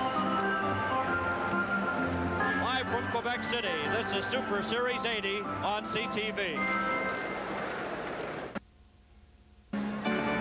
Petrov of the Soviet Army team in the penalty box. They've called it tripping at 8:01. And here we see it right here as he hauls down the Quebec player. Those 3 Soviet goals very quickly at 4:35, and then 2 in 23 seconds at 7 minutes and 7:23, and they've moved ahead 4-2. 11 minutes and 55 seconds remain to be played in the second period. Quebec trailing by 2 on the power play. This is Fatorik. Straight up the middle, the Nordik's captain, number 7, fires it on the right side. Thomas couldn't catch up to it. Fetisov has it, pins it against the boards, and then it's backhanded down the ice. This is Fatorik. Watched by Mikhailov. Backhands it over to Hoganson. Harlamov right in on top of Hoganson. Puck goes around to the other side, and Fatorik off the boards. Brought out by Kluche. Up to Tardif. Tardif, number 8, bumped by Harlamov, shot it in. This is Fetisov. He's checked against the boards, and they hold it there and get another whistle. Reminder, the telecast of Super Series 80 is presented solely for the interest of our viewers under copyright of Harcum Consultants Limited. Any use of this telecast without express written consent is strictly prohibited. Nordicks have a pretty good power play. You get Tardif up front along with Bernier and Kluche, put Robbie Fatorik back at the point, but so far this evening they have not been able to get to engineering anything too dangerous around the Soviet net. Petrov has 1:15 left in his penalty. This is Fatorik at the line, clears it into Tardif. Tardif rolls it in front, and Kluche couldn't get a shot as the puck just bounced over his stick. Now it's Balderas coming back in with Zluktov.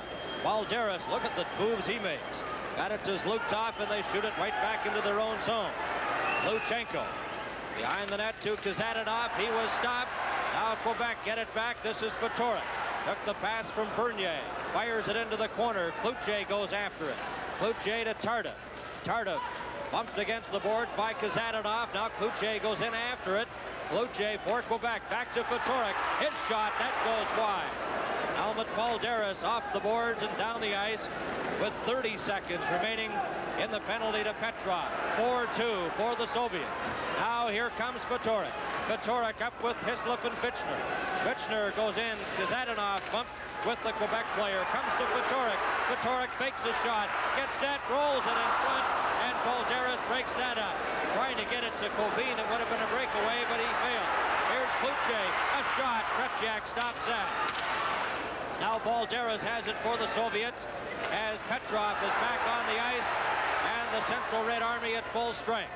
Kazanov stole the puck away from Buddy Kluche. Goes to Balderas. He's stopped by Fitchner. Into the corner. Fitchner backhands it.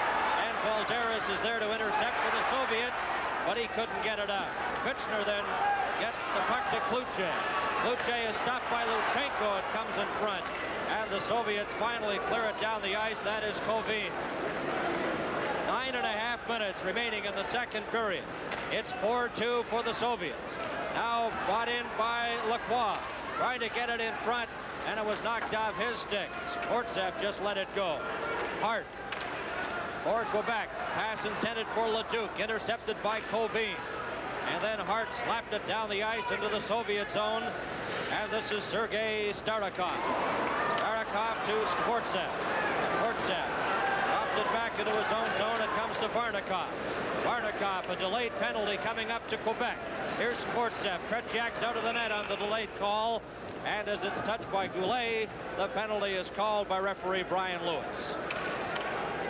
Number 10, Richard Leduc, draws the penalty as he knocked the Soviet player down in front of Tretiak.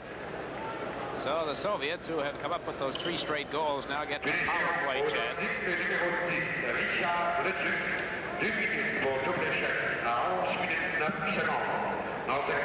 So the face-off will be in the Quebec zone to the left of goaltender Michel Dion, cross-checking to Leduc at 11:09. Tikhonov's going to do for stopwatches what Terezov did for note-taking, coaching his hockey team. True. Here's Babinov, number 4, off the boards to Harlamov, back to Fetisov, rolls it into Petrov. Boy, they move the puck with authority. Here's Harlamov. Harlamov, number 17, watched by Stewart, gets it right in front, Fetisov, but he fanned on his shot. Now he tries to get it in front. Harlamov slapped away at it. It's cleared but not out. Petrov's shot deflected over the top of the net. Mikhailov trying to get it loose there. It's pinned in the meshing, and they hold it there, Baxter and Mikhailov. You know, the Soviets have not had a shot on goal since the last goal they scored. But by the same token, the Nordik's on that last penalty to Petrov managed just 1. And that was a very weak one by Kluche right near the end of their power play. And so you just can't let up with this team, Dick, as they showed when they got those quick goals. No, they had the skating room, Bernie, and they took advantage of it. Now it's Harlamoff trying to get it back. Fatorik intercepted it there. Fatorik on that right side to Pierre Plante. Backhands it into the Soviet zone. 1 minute and 10 seconds left in the penalty. Now it's cleared to Babinov. Babinov up on the right side to Petrov. Petrov to the Quebec line. Banned on his pass, and it's shot back down the ice. And it's right to goaltender Tretiak. 4-2 for the Soviet Central Red Army. They're on the power play now. Fedosov gets it up to Mikhailov, to Harlamov. Harlamov drops it back. Fedosov back to Harlamov. His shot stopped, the rebound.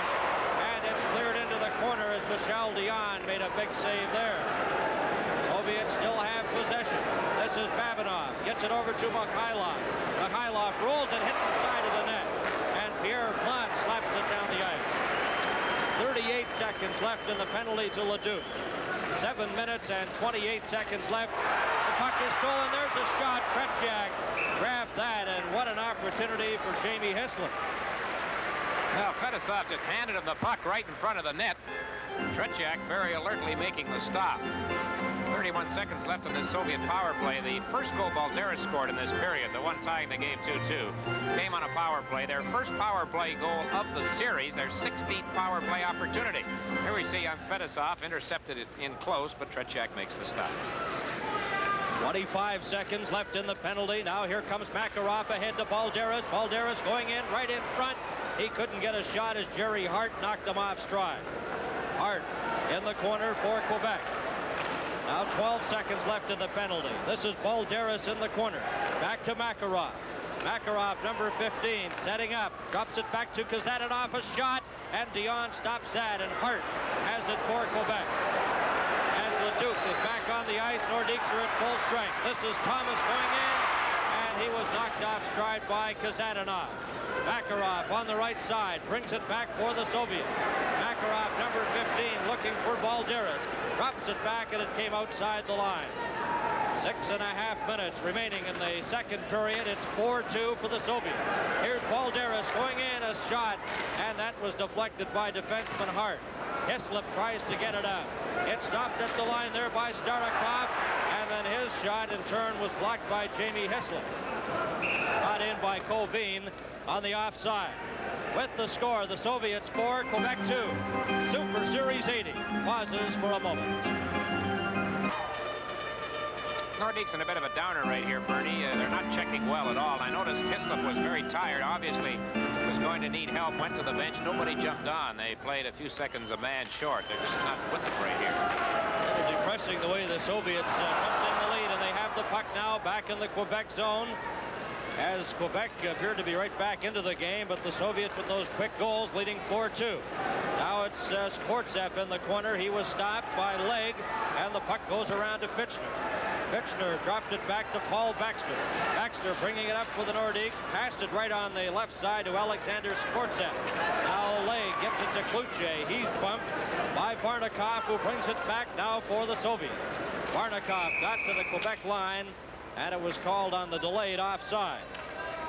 Give us a chance to check the scoring in the game. Petrov made it 1-0 for the Soviets. Fitchner tied it. Then Thomas gave Quebec a 2-1 lead, but Balderas came back with 2 goals to tie it, and then the go-ahead goal, and then Skvortsov from Covine, and that's how it stands now, 4-2.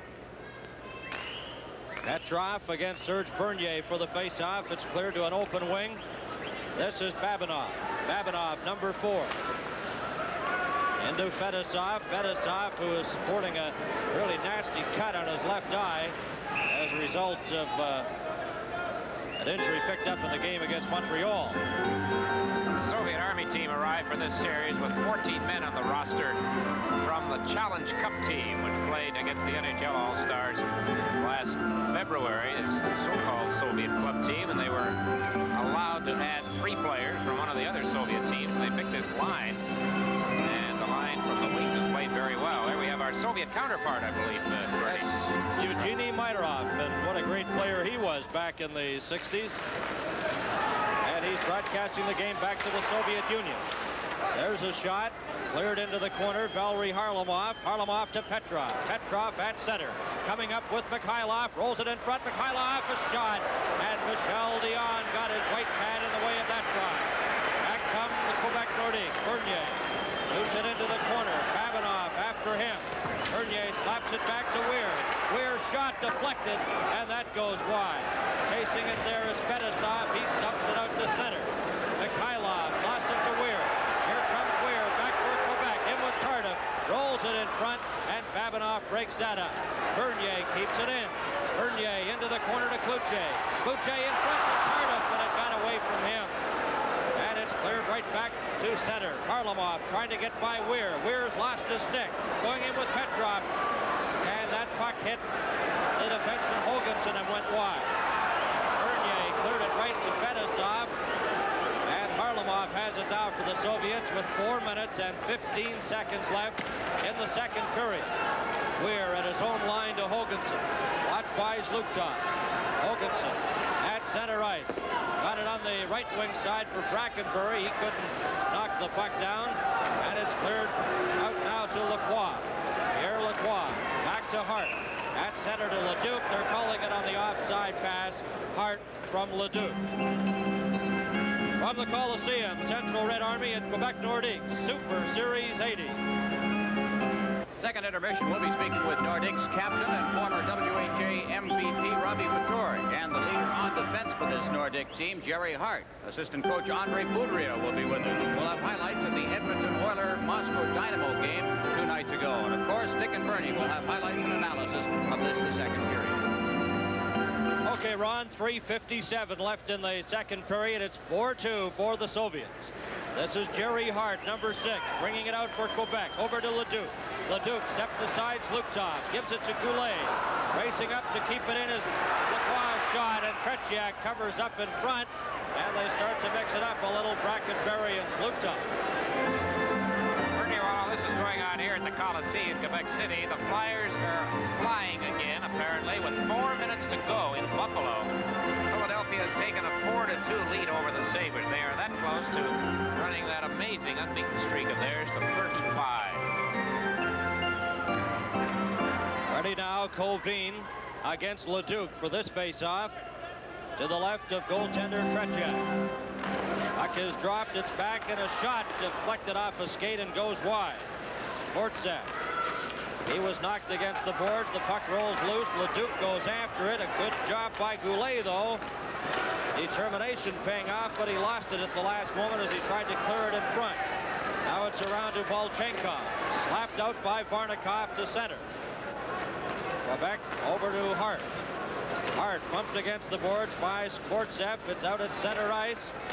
Goulet runs into the Soviet player, Volchenkov, and they hold it at center ice for a face-off. Number 16, Michel Goulet, just 19 years of age, youngest player on the Nordiques. Played junior here in Quebec, scored 73 goals his final junior year, and then signed as an underage player by Birmingham, the Nordiques' #1 amateur draft pick. And ended up back in his hometown. Fatorik wins the face-off that time, got it back to Legge. Legge stepped around Zluktov, brings it in for Quebec. Over to Thomas. Thomas getting set for a shot. He was stopped. Hislop trying to backhand it in front. It's taken by the Soviet player Makarov. He's lost it to Hislop, and he couldn't get a shot away.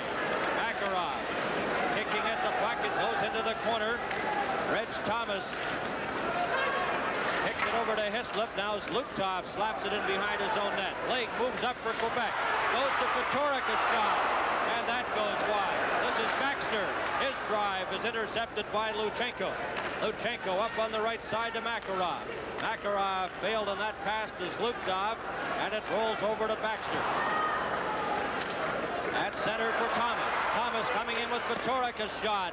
And Tretiak blocked that and then covers up with Robbie Fatorik looking for a rebound. And Tretiak looks over his shoulder at Fatorik, who can be a pesky kind of a guy. Played for Team USA in the Canada Cup back in '76. 2:14 left in the period, and the Nordicks came close. This was a pretty good shift for that line, Bernie. That was the best chance they had. Fatorik threading the needle on a screen, although perhaps Tretiak wasn't screened. He reacted to the shot, but it was just wide. They have to get one. It would do them a lot of good if they could score between now and the end of this period. Trailing by 2 with 2:13 remaining in the second period. Weir scoops the puck high right in front, knocked down by Fedosov. Fedosov retrieved the puck, so there was no whistle. It's cleared out to Petrov. Petrov over to Harlamov, a shot, and that goes wide of goaltender Michel Dion. Now here's a break for Bernier. Going in against Fedosov. Fedosov blocked it back to Bernier, and he tried to get it to Stewart. The pass was away behind him. Bernier keeps it in to Stewart. Stewart moving in front, back to Bernier. He can't get a shot, and the Soviets break that up. Mikhailov inside his own blue line. Babinov, number 4, takes the pass. Babinov back to Fedosov. At center to Petrov.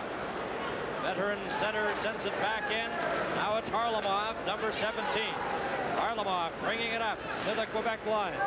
Into the corner. Swings away from Wally Weir. Drops it back. And it's intercepted by Hoganson. Hoganson up to Fitchner. On the right side, the pass for Pierre Pointe. He stopped. And it's cleared to the line, and then just outside the line, a delayed offside, but it'll be brought out by the Soviets, so it's waved off. Petrov shoots it in. Into the final minute of the second period, and it's 4-2 for the Soviet Central Red Army. Nordicks have played a little better in the last few minutes. They have had some scoring chances, as Jacques Demers looks on from behind the bench with 56 seconds to go. I'm trying to keep track of some line matchups, and you just can't. Simply because, as Tom Watt pointed out on our broadcast Monday night, the Soviets don't go for it. Doesn't matter what combinations you throw out and how fast you change your lines. They just stick to their regular routine. Unless Tikhonov's stopwatch packs up. Right. 55 seconds left in the second period. Fitchner set to take the draw against Kovin, but Kovin is waved out. So now it'll be Varnikov. Thomas and Fitchner have scored the goals in the game for Quebec. Comes back to the line. Lacroix slaps it into the corner. This is Fitchner. He's pinned against the boards. Tardif goes in to get the puck. Lost his stick and smothered it as well.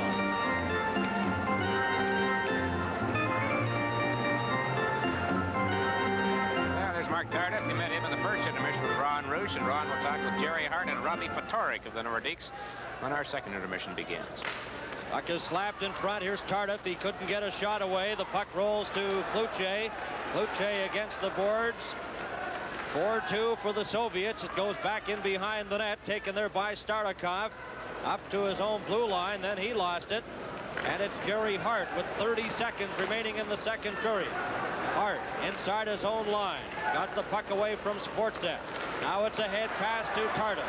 Tardif coming up with Fitchner. Got to the Soviet line, but that was it. Sportset backhands it to center. But back in by Cloutier. Cloutier, number 9 to Tardif, a shot. And Tretiak handled that shot without any problem.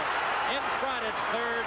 And the Soviets get it off the boards and down the ice. And that'll do it for the second period as the siren goes. And a close bit of action in front of Tretiak in the dying seconds of period number 2. So at the end of the second period, the Soviets 4, Quebec 2. Live from Quebec City, this is Super Series 80.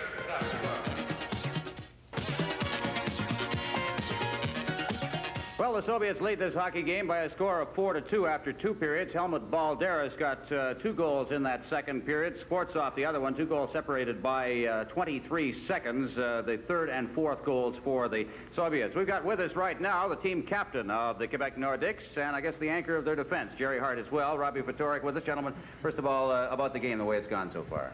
Well, it hasn't gone very good because we're down by 2 goals, but I think we stopped skating the second period, and they took advantage of it and got a couple of goals on it. You loosened up a little bit, but then seemed to tighten things up again as the period went on. Yeah, that seems to be our style. We go out and play good for 55 minutes and let down for 5, and then we get beat for a few goals. But we'll tighten up, and Michel Dion's playing really well for us. It could be a lot worse if he hasn't in the nets for us, and our defense playing well. So we got the forwards got to come back and help out. Jerry, what about them? They come at you at waves at times, don't they? Well, as Robbie said, I think we got caught looking there a couple of times. They set up and move the puck so quickly there that we have a tendency sometimes to take that extra second or two just to look around, see where everybody is, and by that time they've made their play. And I know on the last 2 goals there, we were a little guilty of that. The two of you came to the Nordicks by varied ways, really. You, Jerry, from the New York Islanders, after, I guess, playing almost every year that the team was in existence. How are you enjoying it here in Quebec City? Well, it's been a very pleasant surprise. It was a culture shock, needless to say, but I've adjusted and I'm enjoying it very much. How's your French? Well, I'm working at it. It's almost a necessity here, but I think it's a pleasant challenge. It's a beautiful city, and you've got great fans. Yes. That's the one noticeable thing. No question. Robbie, how about yourself? WHA MVP a couple of years ago, now here in Quebec City, enjoying it too? Oh yeah, I think it's the biggest adjustment for my family, you know, because they have to go day by day. Myself, we play hockey, so I speak English with all the guys, and we go home, I speak English at home. But the family's adjusting. My son's going to school, and things are going okay, and we're working on our French also. The success of the franchise, has surprised you at all? You're doing so very well this first season. Well, nothing can surprise you in hockey, you know, or in any sport, but I think we're doing pretty well. I think everybody underestimated the power or the potential of the Quebec Nordiques because nobody ever thought we played hockey before in the WHA, I guess, and we're playing all out and hard, you know, that's it. We have no superstars. Everybody goes out and works, and when we all work, do our jobs, back check, forward check, our defensemen stand up, our goaltenders make the saves, talk, then we can play pretty well with whoever they put out against us. But it's a challenge for us, and we're all working hard. Good luck in the third period. Thank you very much. Robbie Vitoric and Jerry Hart joining us. Our second intermission in Game 5 of Super Series 80 will continue in a moment.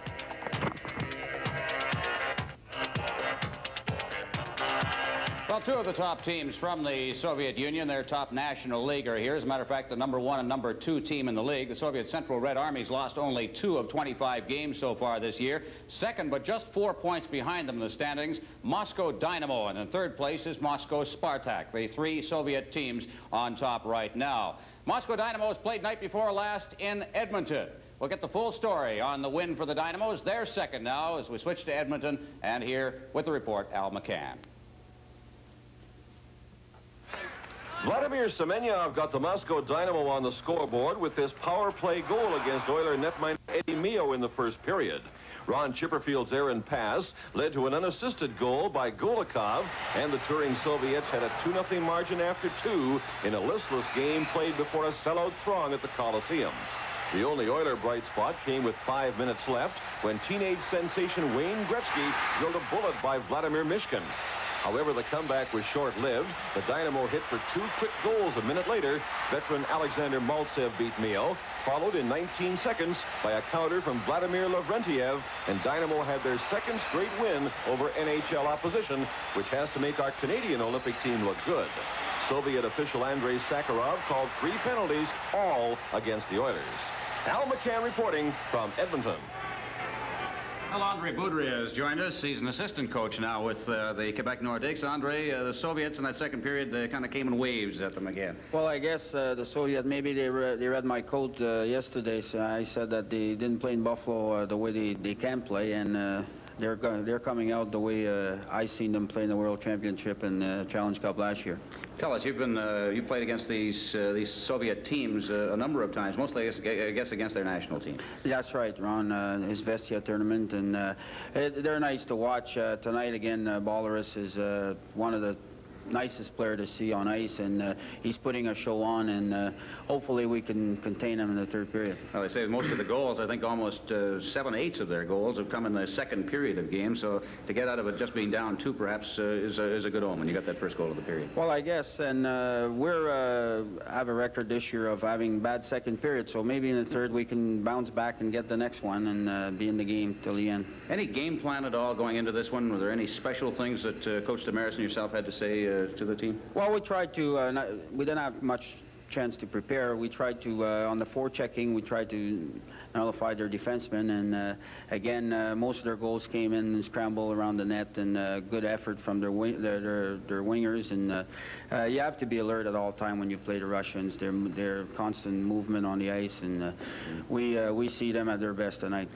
You're getting just great goaltending, not only tonight, but throughout the year from young Michel Sion. Oh, fantastic. And he's been the surprise of the year so far in net. We had problems. At the start, we thought we would have problems in the net and defensively, and it turned around. We have a our defensive core came up very big so far for the first half, and Dion has been fantastic. Montreal Expos lost the Quebec Nordiques game. He was a catcher. I should clarify. I was a catcher in the Montreal Expos system for a while.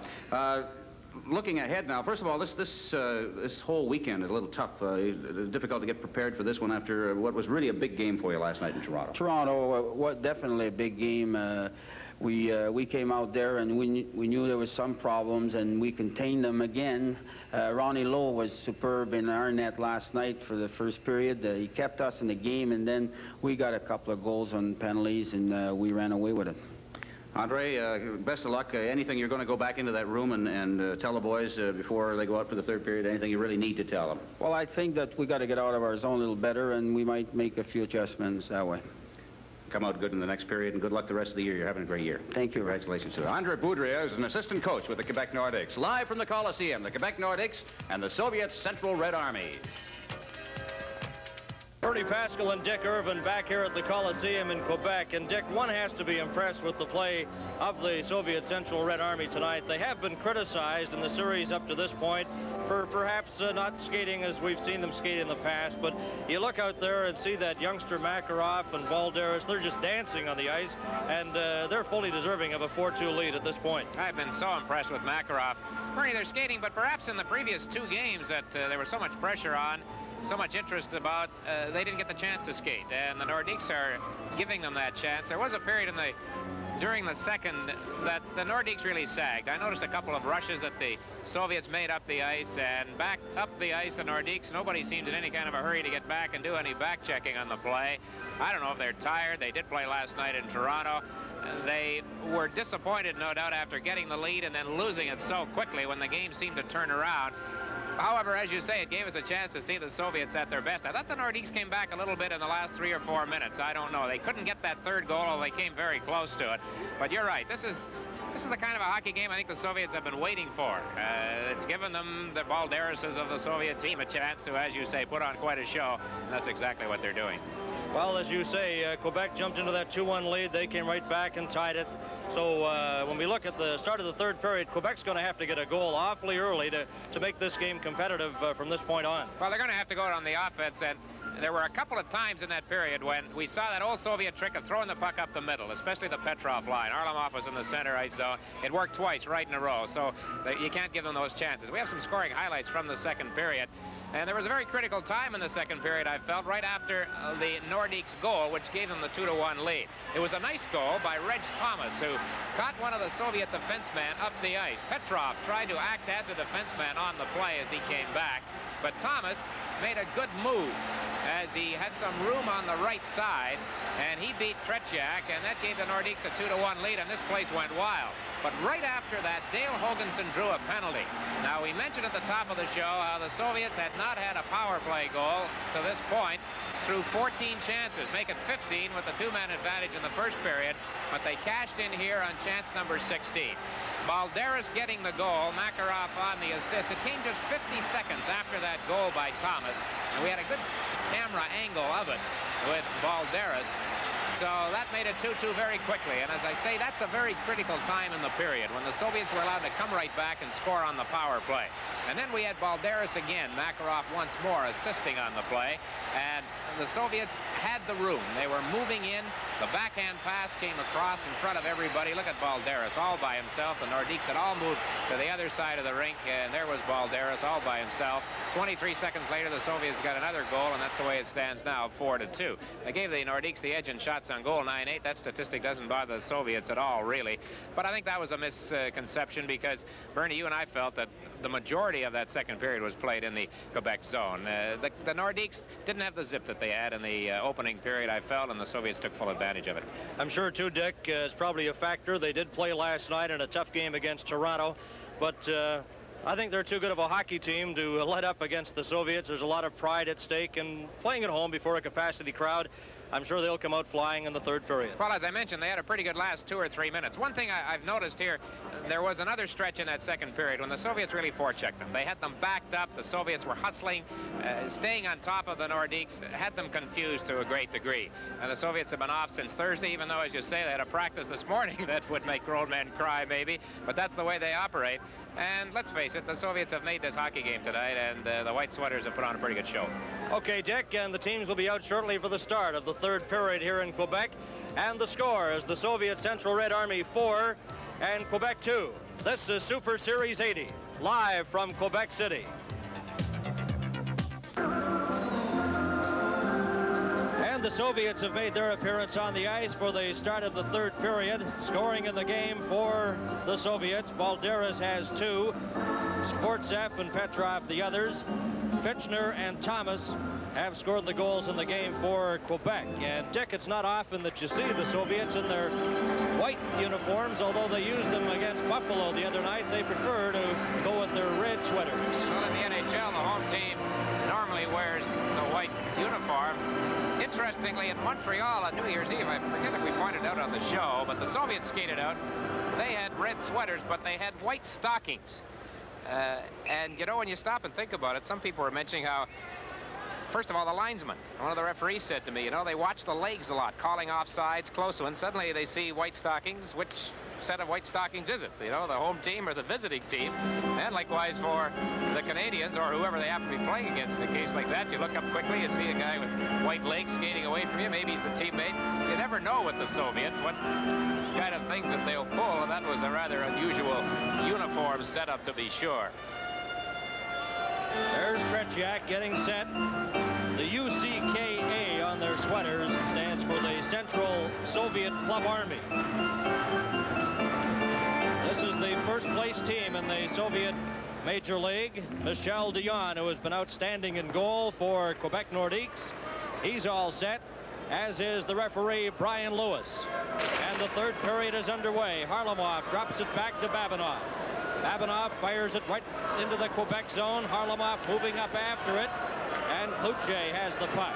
Cloutier gives it out to Fitchner. Fitchner scoops it down the ice. Going after it is Lacroix. Lacroix backhanding it in front. Tardif couldn't get a shot. There's a drive, and it's knocked down. Mikhailov has it and brings it back for the Soviets. Mikhailov, a pass to Harlamov. He's hauled down by Jerry Hart. Into the corner, Mikhailov rolls it in front. And it's brought back by Fitchner. Got to his own blue line, stopped there. And it's delayed offside called at the Quebec blue line. Something about the Soviets in the second periods of the games in this series. Going into tonight's game, they had not been scored upon in second period action. They had outscored the opposition 9-0. They have been very much outplayed in the third period, especially in the games at Montreal and Buffalo.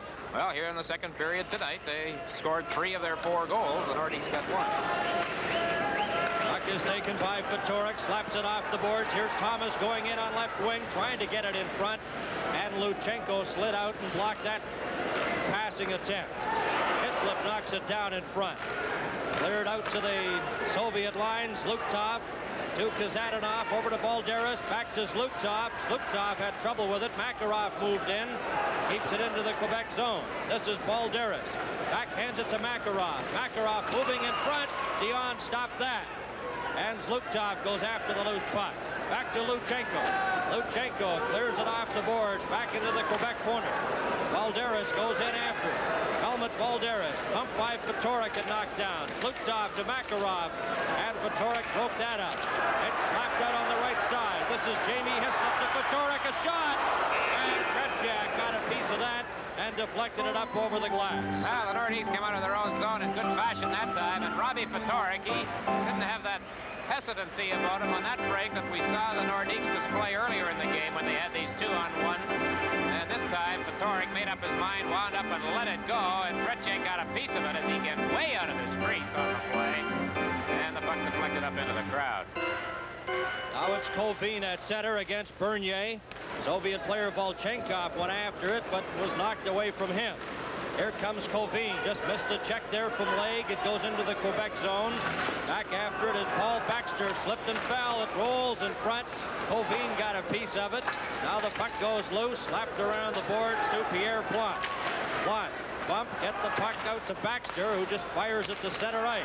Now it's Bernier coming in with Stewart. Takes the pass, couldn't get a shot as Varnikoff checked him. Sportsev dropped it behind his own net. 4-2 for the Soviets. Puck at center. Leg slaps it off the boards. Then it goes back to the Quebec line. Stolen there. And Covine almost broke in front. Here comes Stewart. Back for Quebec. Up with Bernier. Couldn't split through the defense as Sportsev slowed him down. Now it's to the Soviet line. Cleared right back in on the delayed offside. And live from Quebec City, this is Super Series 80 on CTV. At the Coliseum in Quebec City, this is Bernie Pascal along with Dick Irvin and Ron Rouche. The Soviet Red Army leading Quebec Nordique by a score of 4-2. And we have 17.5 minutes remaining in the third period. That shot blocked by Tretiak as Leduc let it go. Comes around the boards. Harlamov kicked it over to Fetisov. Fetisov, rink wide pass to Mikhailov. Rolls it in front. Fetisov was checked there by Kurt Brackenbury. Now it rolls to Jerry Hart.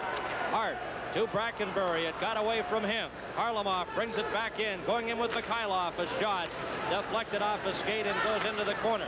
Back to Babinov. Babinov shot, and Michel Dion got a stick on that drive from Babinov, and it was deflected up over the glove. Well, we can forget about the Soviets not using a slap shot. They have been firing a lot of them tonight at Michel Dion. This latest one coming in from the blue line, Babinov, who had a lot of room. As the puck came back out, Mikhailov, the setup, and here it comes. Good stop by Dion. Almost caught him going the wrong way, but he got his right leg on it. Well, the Flyers won again. They went into Buffalo and beat the Sabres 4-2, 35 straight games without a loss. Other finals in the NHL. Have them in a minute. Bernie? Okay, Dick, it's to Babinov in front to Petrov, a shot.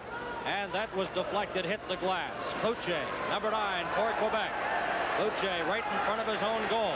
Brings it up to his own blue line, then lost it to Petrov, but it's offside, and Dick will look at that scoreboard. And the Rangers played a 5-5 tie. Detroit defeated Hartford 2-1. In Winnipeg, the Jets trail LA 3-2 in the second period, and in Chicago, the Blackhawks lead Vancouver 3-1 also in the second period. There's Cloutier, 25 goals this season. Played junior hockey in Quebec. One season, 73-74. He scored 93 goals. Here's Hoganson for Quebec. Drops it back to Tardif. Tardif winding up. Takes it up to center ice. Then was stopped there by Makarov. And he's forced to go back into his own zone after the puck. Backhands it over to Wally Weir. Weir put it right onto the stick of Zluktov. And Hoganson behind his own net now for Quebec. As the Soviets hem the Quebec Nordiques in their own zone. Now it's Cloutier breaking up on the right side. Back to Fitchner. He couldn't get a shot as he was stopped. Hoganson at the side. Mark Tardif is knocked off stride by Luchenko. Chases the puck though in the corner. This is Tardif. Bumped against the boards by Zluktov. Puck goes to Cloutier. Cloutier sends it over to Weir. There's a delayed penalty coming up here to the Soviets. They hammer in front. Here's Makarov. And the penalty will go to Kazadanov. Live from Quebec City, this is Super Series 80. Don't be shortchanged on your... It goes wide, comes back to Bernier, but it bounced over his stick. The penalty to Kazadanov for holding at 4:15. Soviets lead 4-2. This is a glorious opportunity for Quebec to get back in the game. Vatorik. He was checked by Covine. The puck goes to Bernier. Bernier, he was stopped, now forced to go back as Varnikoff tied him up. It's backhanded in. Here's a chance for Lacroix moving in front. Bumped off the puck there by Starikov. Starikov, number 14, dumps it down the ice. Here's a break for Covine, going in on goal. He scores, but it's whistled on the offside pass. No goal. Definitely a two-line pass on that one. The Soviets have been sending two men in deep sometimes while they're killing the penalties, and they had the Nordiques quite baffled here a while back. This pass from inside the Soviet zone. It's a two-line. Gone as the rush was taking place, and as soon as Kovin picked up the puck. 1:18 left of the penalty to Kasatonov, who was caught for holding as there was a hassle in front of the net as the play was going on in the Nordik's zone. This is Thomas backhanding it to Hoganson. Back to Thomas. Thomas back to Hoganson. Slaps it into the corner to Leduc. Leduc knocked against the boards by Fetisov. Chases the puck. Gets it back to Robbie Fedoruk. Into the corner. Fetisov breaks that up. Knocks down Leduc. Hislop has it for Quebec. Back to Fedoruk. Fedoruk to Hislop. In front, a shot. That's blocked by Fetisov. And in a shot. They score! Hislop scores for Quebec. That makes it 4-3. Still 14:37 to play. And the crowd much happier. They were getting on the Nordik's in what's supposed to be a friendly exhibition match. Jamie Hislop showing good persistence here as his first shot is blocked and came back to him, and he let it go right away and fooled Tretiak. There's the defenseman going down the block, the shot. Hislop picks it up and in one motion fires it right back at Tretiak. A back of the net look at it here will show it possibly a bit better. There's the block on the play by Fetisov, and Hislop battles his way to the puck and beats Tretiak. So the power play goal by number 11, Jamie Hislop, the native of Sarnia, and the Nordik's have moved within one. It's 4-3 for the Soviets. Hislop from Fedoruk at 5:23. Now it's back to the live action. Luchenko had his pass intercepted by Goulet. Brackenbury runs into Zlutov. Puck is brought in by Goulet. Goulet drops it back to Jerry Hart. Here's Hart slapping it into the corner. Tretiak stopped that. Kasatonov bumped there by Leduc. Goulet trying to get the puck loose, and it's brought out by Helmut Balderas. Here's Balderas up to Makarov. Makarov stops, has Zlutov out there as well. Makarov rolls it in front. Zlutov couldn't get a shot. Makarov in front of the net. The puck is knocked just away from Michel Dion.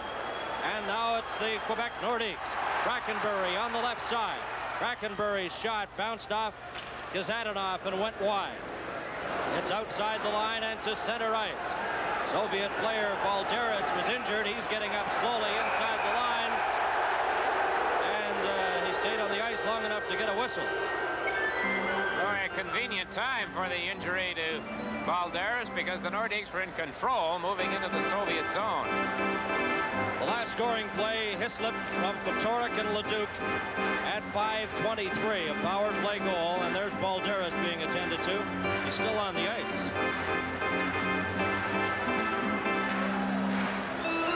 He has 2 goals in this game for the Soviets. Now the line from the Soviet wings out there for the Red Army, Kovin, Varnikov, and Skvortsev.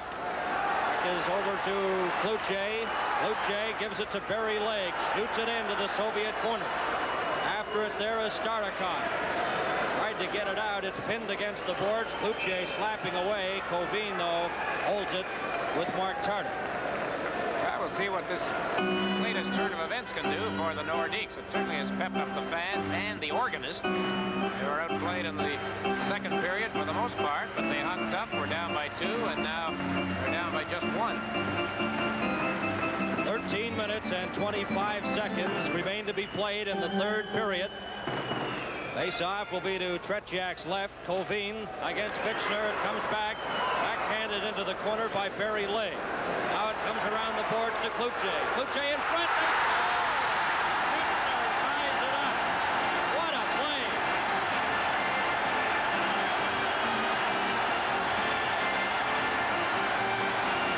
We're going to have a delay here. They've started to throw things on the ice. Fitchner with his second goal of the game. And what a beautiful setup from Cloutier. Just timed perfectly. And the Nordiques' big scoring line comes up with a second goal here in this third period for Quebec. And they have come from 4-2 down, and it's tied 4-4. A perfectly timed pass. Fitchner off to Tretiak's right at the goalpost as the pass comes right across the ice from Cloutier, number 9. He took a look, and look at Fitchner. He should have been taken out by the Soviets, but he wasn't. Comes right off the face-off as the line connects. The Soviets with the clearing pass along the boards, intercepted by Cloutier right across the ice. Tretiak couldn't get there in time. 4-4 as Bob Fitchner scores his second of the game. And the Soviet defenseman Starikov was really burned on that play by Fitchner. It's 4-4 with 13:10 remaining. Fitchner from Kuche and leg at 6:43. Now the puck is at center ice, and it's over 2 lines on an offside pass. Dick, that has brought the crowd to life here in Quebec. Bernie, it was interesting, as I mentioned, the crowd got on the Nordiks early in this period. They were being checked very closely, especially on that power play in the early stages. But now the crowd is clapping and the organist is playing, and suddenly this is a happy place. 4-4 tie. The puck is stopped there by Stewart. Goes to Babinoff. Babinoff had trouble but brings it up. Harlamov, number 17 on the right side. Harlamov swinging away from Hart. Tried to jam it from that short side, but Dion had it well covered. This is Stewart. Off the boards into the Soviet zone. Stewart's shot, and Tretiak blocked that. Comes around the board. Stopped there by Lacroix. Then Harlamov stole it from him. It's cleared out to Mikhailov. Going in with Petrov. Tried to return the pass, but that was broken up. Here's Fetisov.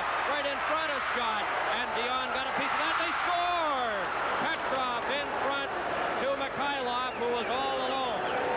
Now that's a tough break for the Nordiks. Barry Lake had a chance to clear the puck out of the Nordic zone and didn't quite click on it.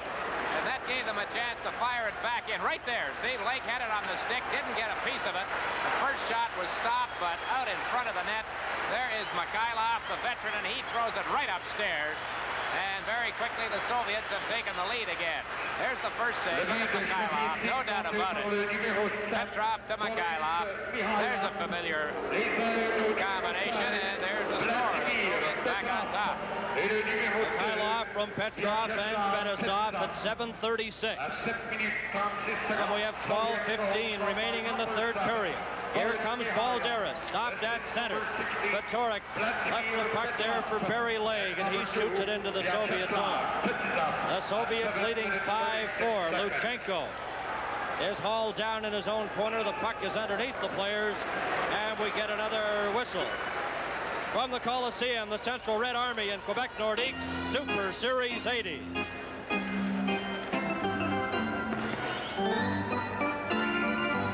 Linesman Ron Asseltine set to drop the puck between Zluktov and Robbie Fatorik. It goes to Luchenko. Luchenko off the boards. Lacroix, number 26, over to Jerry Hart.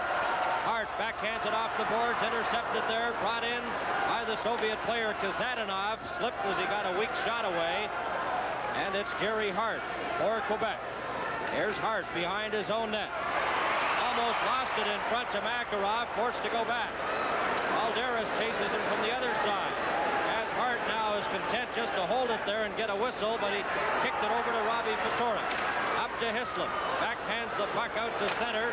It's stopped there, Fatorik. Hislop carries on. A pass on the left side. And trying to get in front. Here's Fatorik rolling it there. Hislop is tied up by Kazadanov. And the Soviets, Makarov, just clears it out to center. Intercepted by Makarov. Brought in, Makarov trying to get it to Balderas, and that's cleared out to center. Number 14, Starikov. Got it to Kazadanov. It's cleared in with 10:55 left in the third period. As we've become accustomed to the Soviet names over the years, you had the great Anatoly Firsov, then of course along came Harlamov in the series in 1972, but something tells me that as international hockey progresses over the next few years, Sergei Makarov is a name that we are going to be talking a lot about. Just 21 years of age, leading point getter in the Soviet League, and here tonight he's put on a great show. And the shortest member of the Central Red Army at 5'7". Makarov has really been dazzling everyone in this series. This is Colvin almost breaking away. Leduc has it for Quebec. Gets it to Brackenbury. A shot juggled by Tretiak. Rolls it in front. Brackenbury ran into Colvin and knocked him to the ice. Up on the right side, this is Sportsev.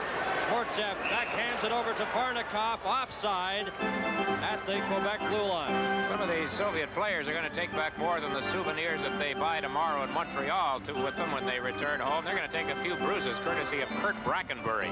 He has really been throwing his weight around. Alexander Sportsov, one of the members of the Soviet wings, joining the Red Army team for this particular series. You mentioned Brackenbury, Dick, the native of Kapuskasing, Ontario. When they played the Soviets 2 years ago, he was the most valuable player in that game when Quebec defeated the Soviets 6-1. And he's certainly been running into every Soviet he sees tonight. Here's Varnikov stealing the puck, coming in. Varnikov in the corner. Still has it, rolls it in front, gets it back, a shot. Dion stops at the rebound, and that hit a player in front and goes wide. Jerry Hart into the corner, tied up by Varnikov. Close call right there, that line coming very near to giving the Soviets a 2-goal lead on the play. Don't know if that shot got through to the net or was stopped on the way by Hart or somebody piled up in front. But it was a good scoring chance. You see the traffic jam in front of Dion. No, it didn't get through. Hit Jerry Hart and went into the corner. Scoring in the third period, Hislop and Fitchner for Quebec. And Mikhailov, the go-ahead goal at 7:36. And it's 5-4 for the Soviets with 10 minutes remaining. Now here comes Jerry Hart. Hart, number 6, trying to backhand it, gets it on the second attempt. Fetisov back into his own zone, let the puck go to Babinov. Babinov just clears it off the boards. It goes all the way down the ice. And it'll be icing against the Soviets as they miss on that pass. Live from Quebec City, Super Series 80 on CTV. And we're back at the Coliseum in Quebec City. Two teams at full strength. The Soviets lead 5-4. This is Petrov, number 16, just scoops the puck down the ice. Hits the boards. Harlamov took a check there from Hoganson. The puck goes into the Quebec zone. Now it's cleared back and brought out by Tardif. Tardif up on the right side to Cloutier. Shoots it into the corner. Leduc chases it in there. Babinov got there first. Tardif then ran into Babinov. Puck rolls in front. And it's Mikhailov ahead to Petrov.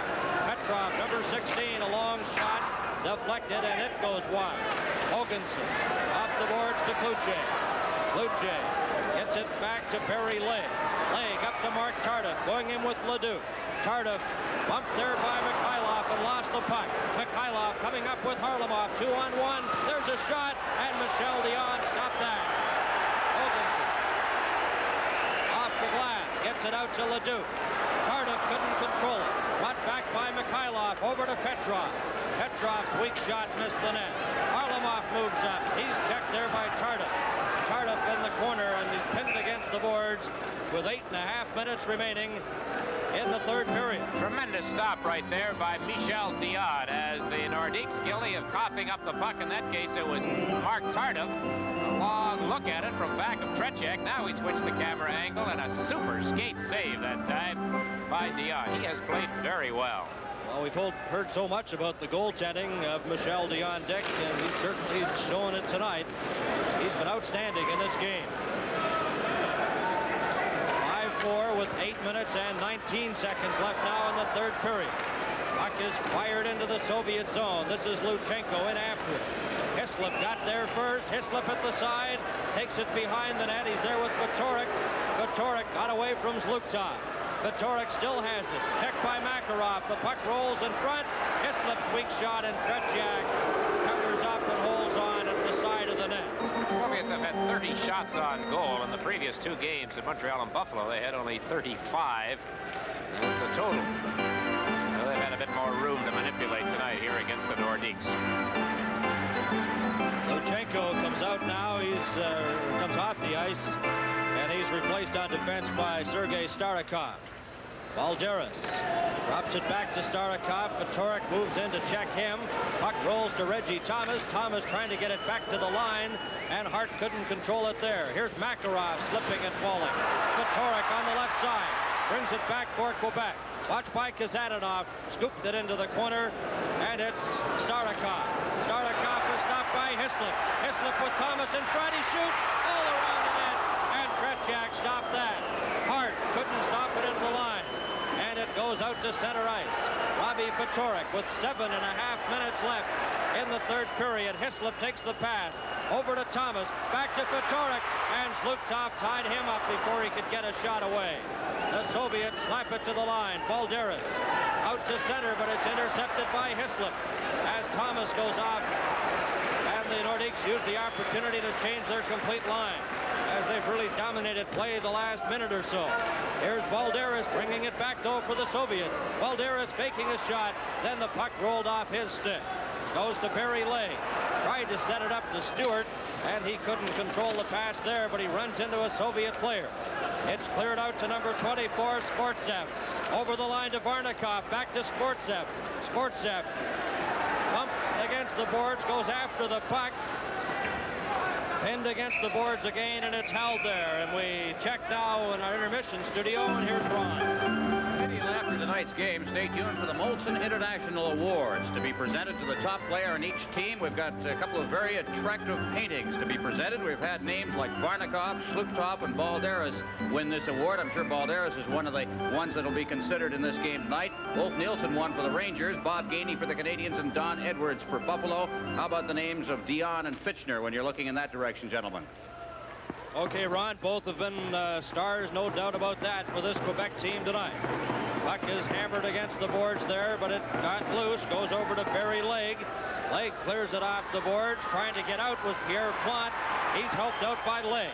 Over to Bernier. Bernier moves in, Fedosov slipped and fell, takes it behind the net, but he couldn't get a shot away, and a big opportunity as the Soviet defenseman Fedosov slipped, allowing the Quebec player to move in on right side, Dick, and that was a big opportunity they missed. Oh, you wonder what Serge Bernier was thinking when the defenseman Fedosov fell right in his backside, and he had nothing but room moving it on the right side. Of course, it's always easier up here sitting at home watching it on television, but what a glorious chance he was handed by the Soviet defenseman when he fell down.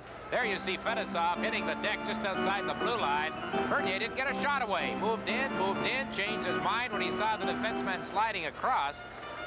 But he had a chance to let it go when he had the step or two on that other man. So it remains 5-4 for the Soviets with 6 minutes and 5 seconds left in the third period. This is Tardif trying to get it in front to Fitchner. Harlamov up to Mikhailov. Mikhailov on right wing, back to Harlamov, going in, a shot, he scores!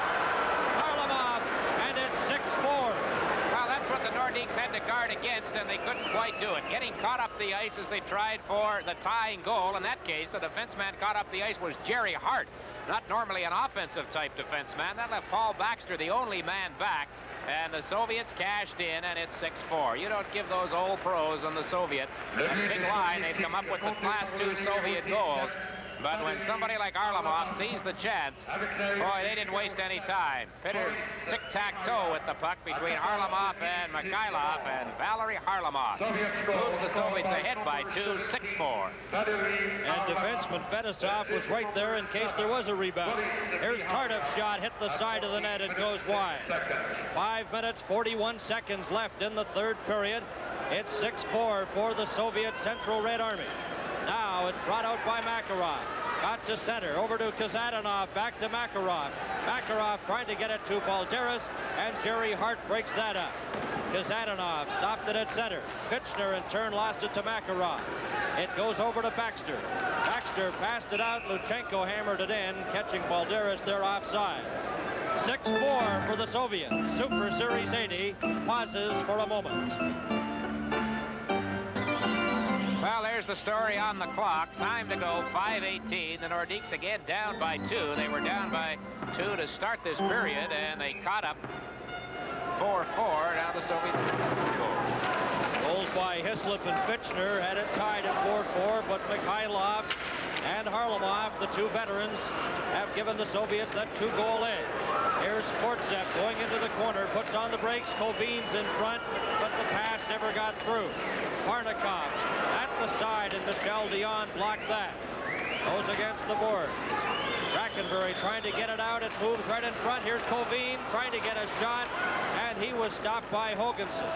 Puck is cleared outside the line. Stopped there by Balchenkov, and they hold it against the boards. And let's go back to our intermission studio. Here's Ron. Well, the Quebec Nordiques have a history in international exhibition play. December 12, 1978. Soviets beat the Nordiques 6-3. As you can see there, there was a 3-3 tie well, almost a year earlier than that. And then remember that game that was on CTV, January 8th, 1977. The Nordiques hammered the Soviets in that game, 6-1. The star of the game was Kurt Brackenbury. And And here with 4:39 remaining in the game, it's 6-4 for the Central Red Army. Goes around the board. Moving up is Volchenkov. He couldn't get to it. And Jerry Hart has it. Cleared it. The pass intended for Goulet goes right into the Soviet zone.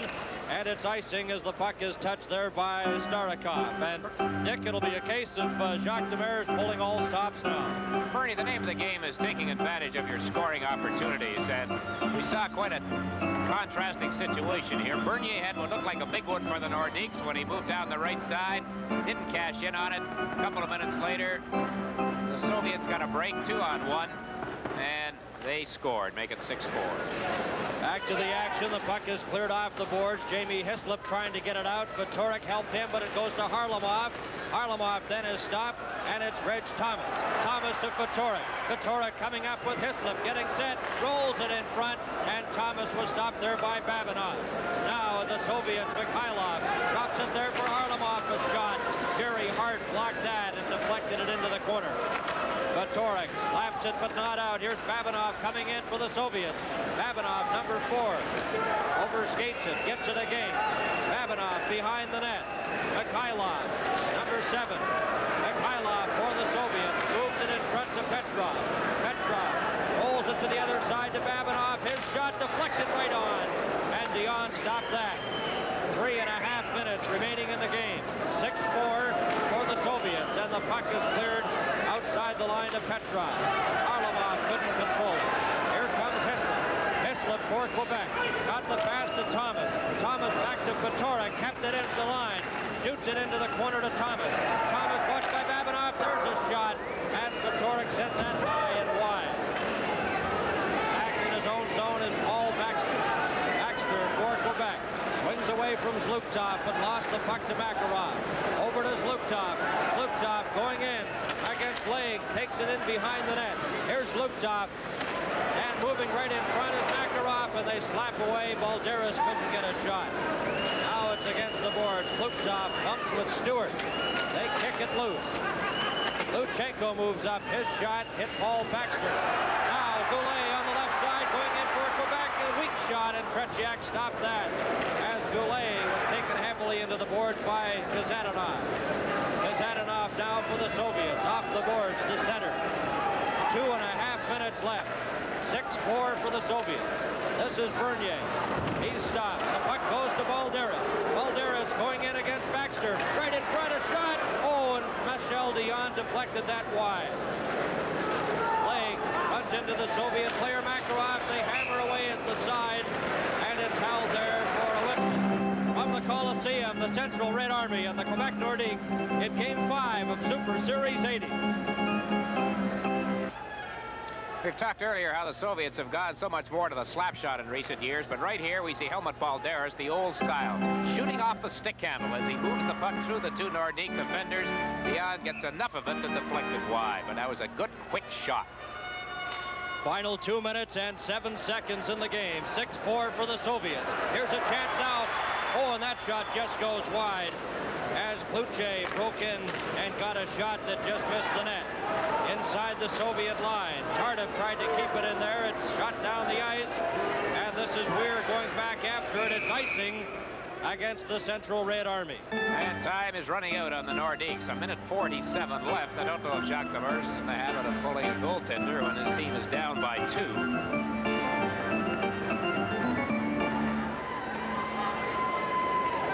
There's Tardif out there, remains with Bernier.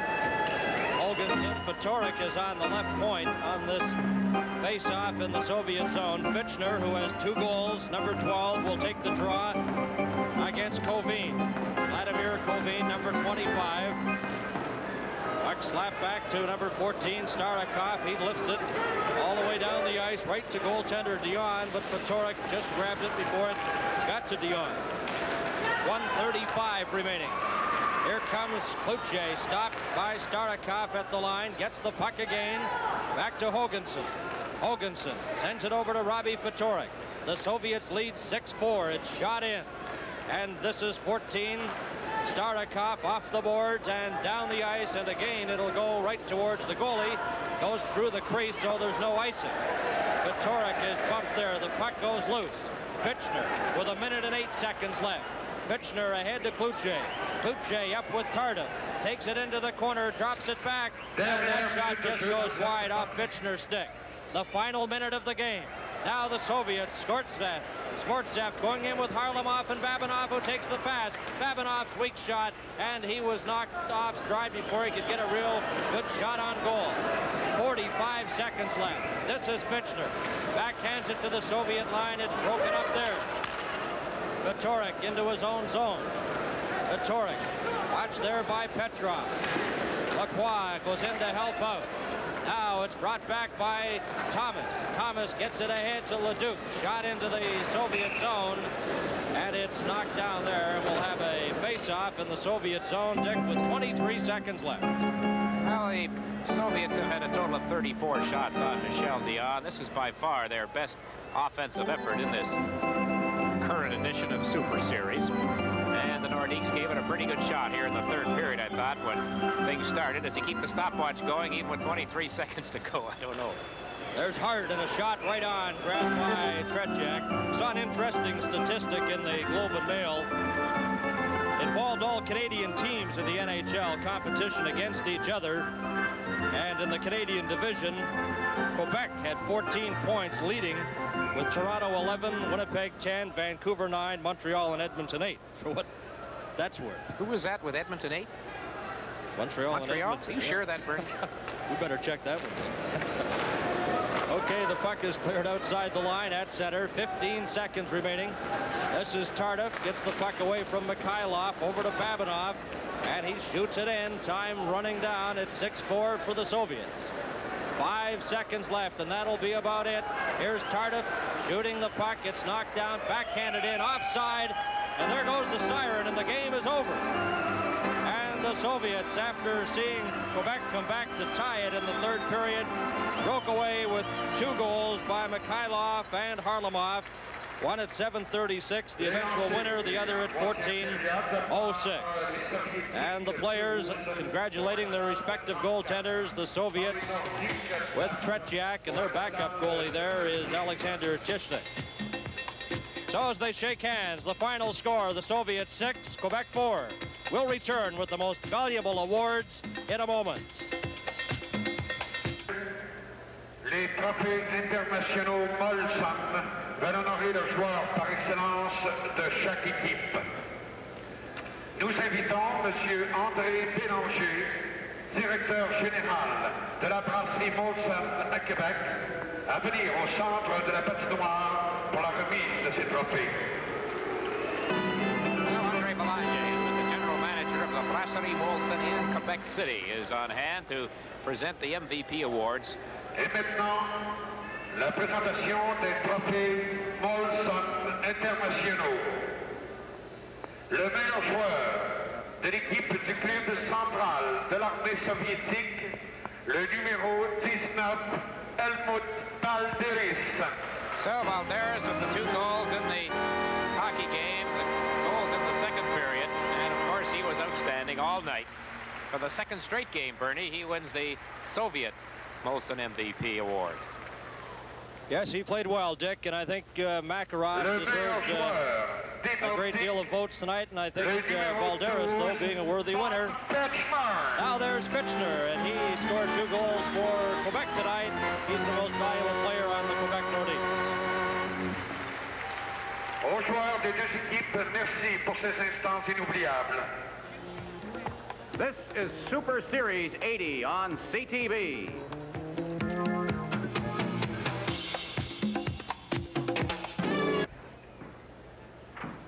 Well, the Soviet Central Red Army come away with a 6-4 victory in what was a pretty good hockey game, I thought. All things considered, 2 late goals by the veterans, Mikhailov and Harlamov, finally winning it as the Soviets outshoot Quebec by a 34-26 margin. The star of the game, so far as the Nordic's was concerned, was Bob Fitchner. Bob, you picked up, I thought, a couple of pretty nice goals in the game, especially that first one you made the great move on Tretiak.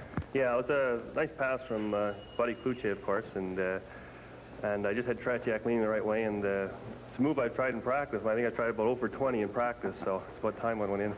Tell me about the game, all told. What did you think about it? Well, it's a typical Russian game. They never quit skating. They always come at you. They're always looking for that drop pass back, and I don't know, we had one lapse there for about 2 minutes where we just struggled in our own end. We weren't aware of the guy at the side of the net. They got 2 goals from there. Basically, that was, in my estimation, a hockey game, those 2 goals. You got caught on a couple of breakouts from them late in the game. I guess that's what cost you after you tied it up. Well, we started to try to press a little bit, and they just held one man up around the red line or trying to go for a 2-on-1, and they did get a few 2-on-1s. Fortunately, Michel Dion came up with a few big saves to keep the score down. You're in the WHA, what, 7 years now? Had you played the Soviets before? I think this is about the 5th game I've played against them. You know, we've had good success basically against them. Just tonight, we missed a few chances, and they got that 2 quick goals, and that was, like I said, the game. How are you enjoying the NHL? The way it is now, your first year, I guess, as the Nordics come back into the NHL, is any adjustment at all required? I just feel that the biggest thing about playing the NHL is that we're playing different clubs all the time. It's easier to get motivated for the games, whereas last year we played the 5 teams all the time, and motivation is a factor, I think, for our hockey club right now. Plus, we have a lot more depth than we've had in the past. Well, you're playing very well, and we wish you well the rest of the year. This is, I think, one of the most pleasant surprises in the NHL is how well the Nordics have played. Well, there's been a lot of surprises, and I just hope we continue to surprise all the way through. Thanks. Good luck to you. Okay. Bob Fitchner joining us right now, and now let's take a look at some of the highlights and get a little analysis from Dick Irvin and Bernie Pascal upstairs. Well, Dick, I think one has to give full marks to both teams out there tonight. Quebec leading 2-1 at one point, and they rallied back in the third to tie it. But as you mentioned on the telecast, the old veterans of the Soviets came through, getting the winning and go-ahead goals, and they won it 6-4. Funny, Bernie, we start off by saying how that veteran line hadn't done all that much in this particular series. A goal for each of them tonight here, and they were very dominant, and they came through in the third period. The Nordics did not check the Soviets. From your experience in international hockey, you know that's how you have to contain them inside their own blue line. They had the skating room tonight, 34 shots, their best offensive show of the 5 games they played against NHL opposition. But the third period I thought was very entertaining. The Nordiques made a real game out of it, coming up with the 2 goals to tie it. We have the highlights of all of the scoring plays. We had all of those goals coming in the third period, a total of 4 of them altogether. And Jamie Hislop, who I thought had an excellent third period for Quebec, scores the first one to make it 4-3. It came on a power play, and the key here was Hislop kept at it. His first shot was blocked by Fedosov, the defenseman who slid in front of it, but Hislop hung tough and fired it right back at Tretiak, who I guess really wasn't expecting that shot so quickly. Bit of a screen perhaps, and it was 4-3. And then the nicest goal of the period from the Nordique standpoint, well, Fitchner actually got the 2 best goals for Quebec. This one perfectly timed. Cloutier over to Fitchner right off the goal post, and it was 4-4, and this place went nuts. But the Soviets, they do it to you all the time. They came back. It was only about a minute later, and it was Mikhailov in front as the well-known firm of Petrov, Harlamov, and Mikhailov went to work. They threw the puck around, the old tic-tac-toe routine. Pass will come from the corner, and Mikhailov standing out in front of Dion, who had no chance on the play when it was all over, and he just tossed it right upstairs after the pass came out from the corner. There he is. Boy, they don't waste any time on those shots. We see that so often on the plays, and there it was. That made it 5-4. That's what turned out to be the winning goal in this particular hockey game. You know, it was kind of nice to see those old pros. We talk about the new players. The Balderas, of course, was the outstanding individual. It brought back a lot of memories, I think, Bernie, for a lot of people to see that line play the way it did.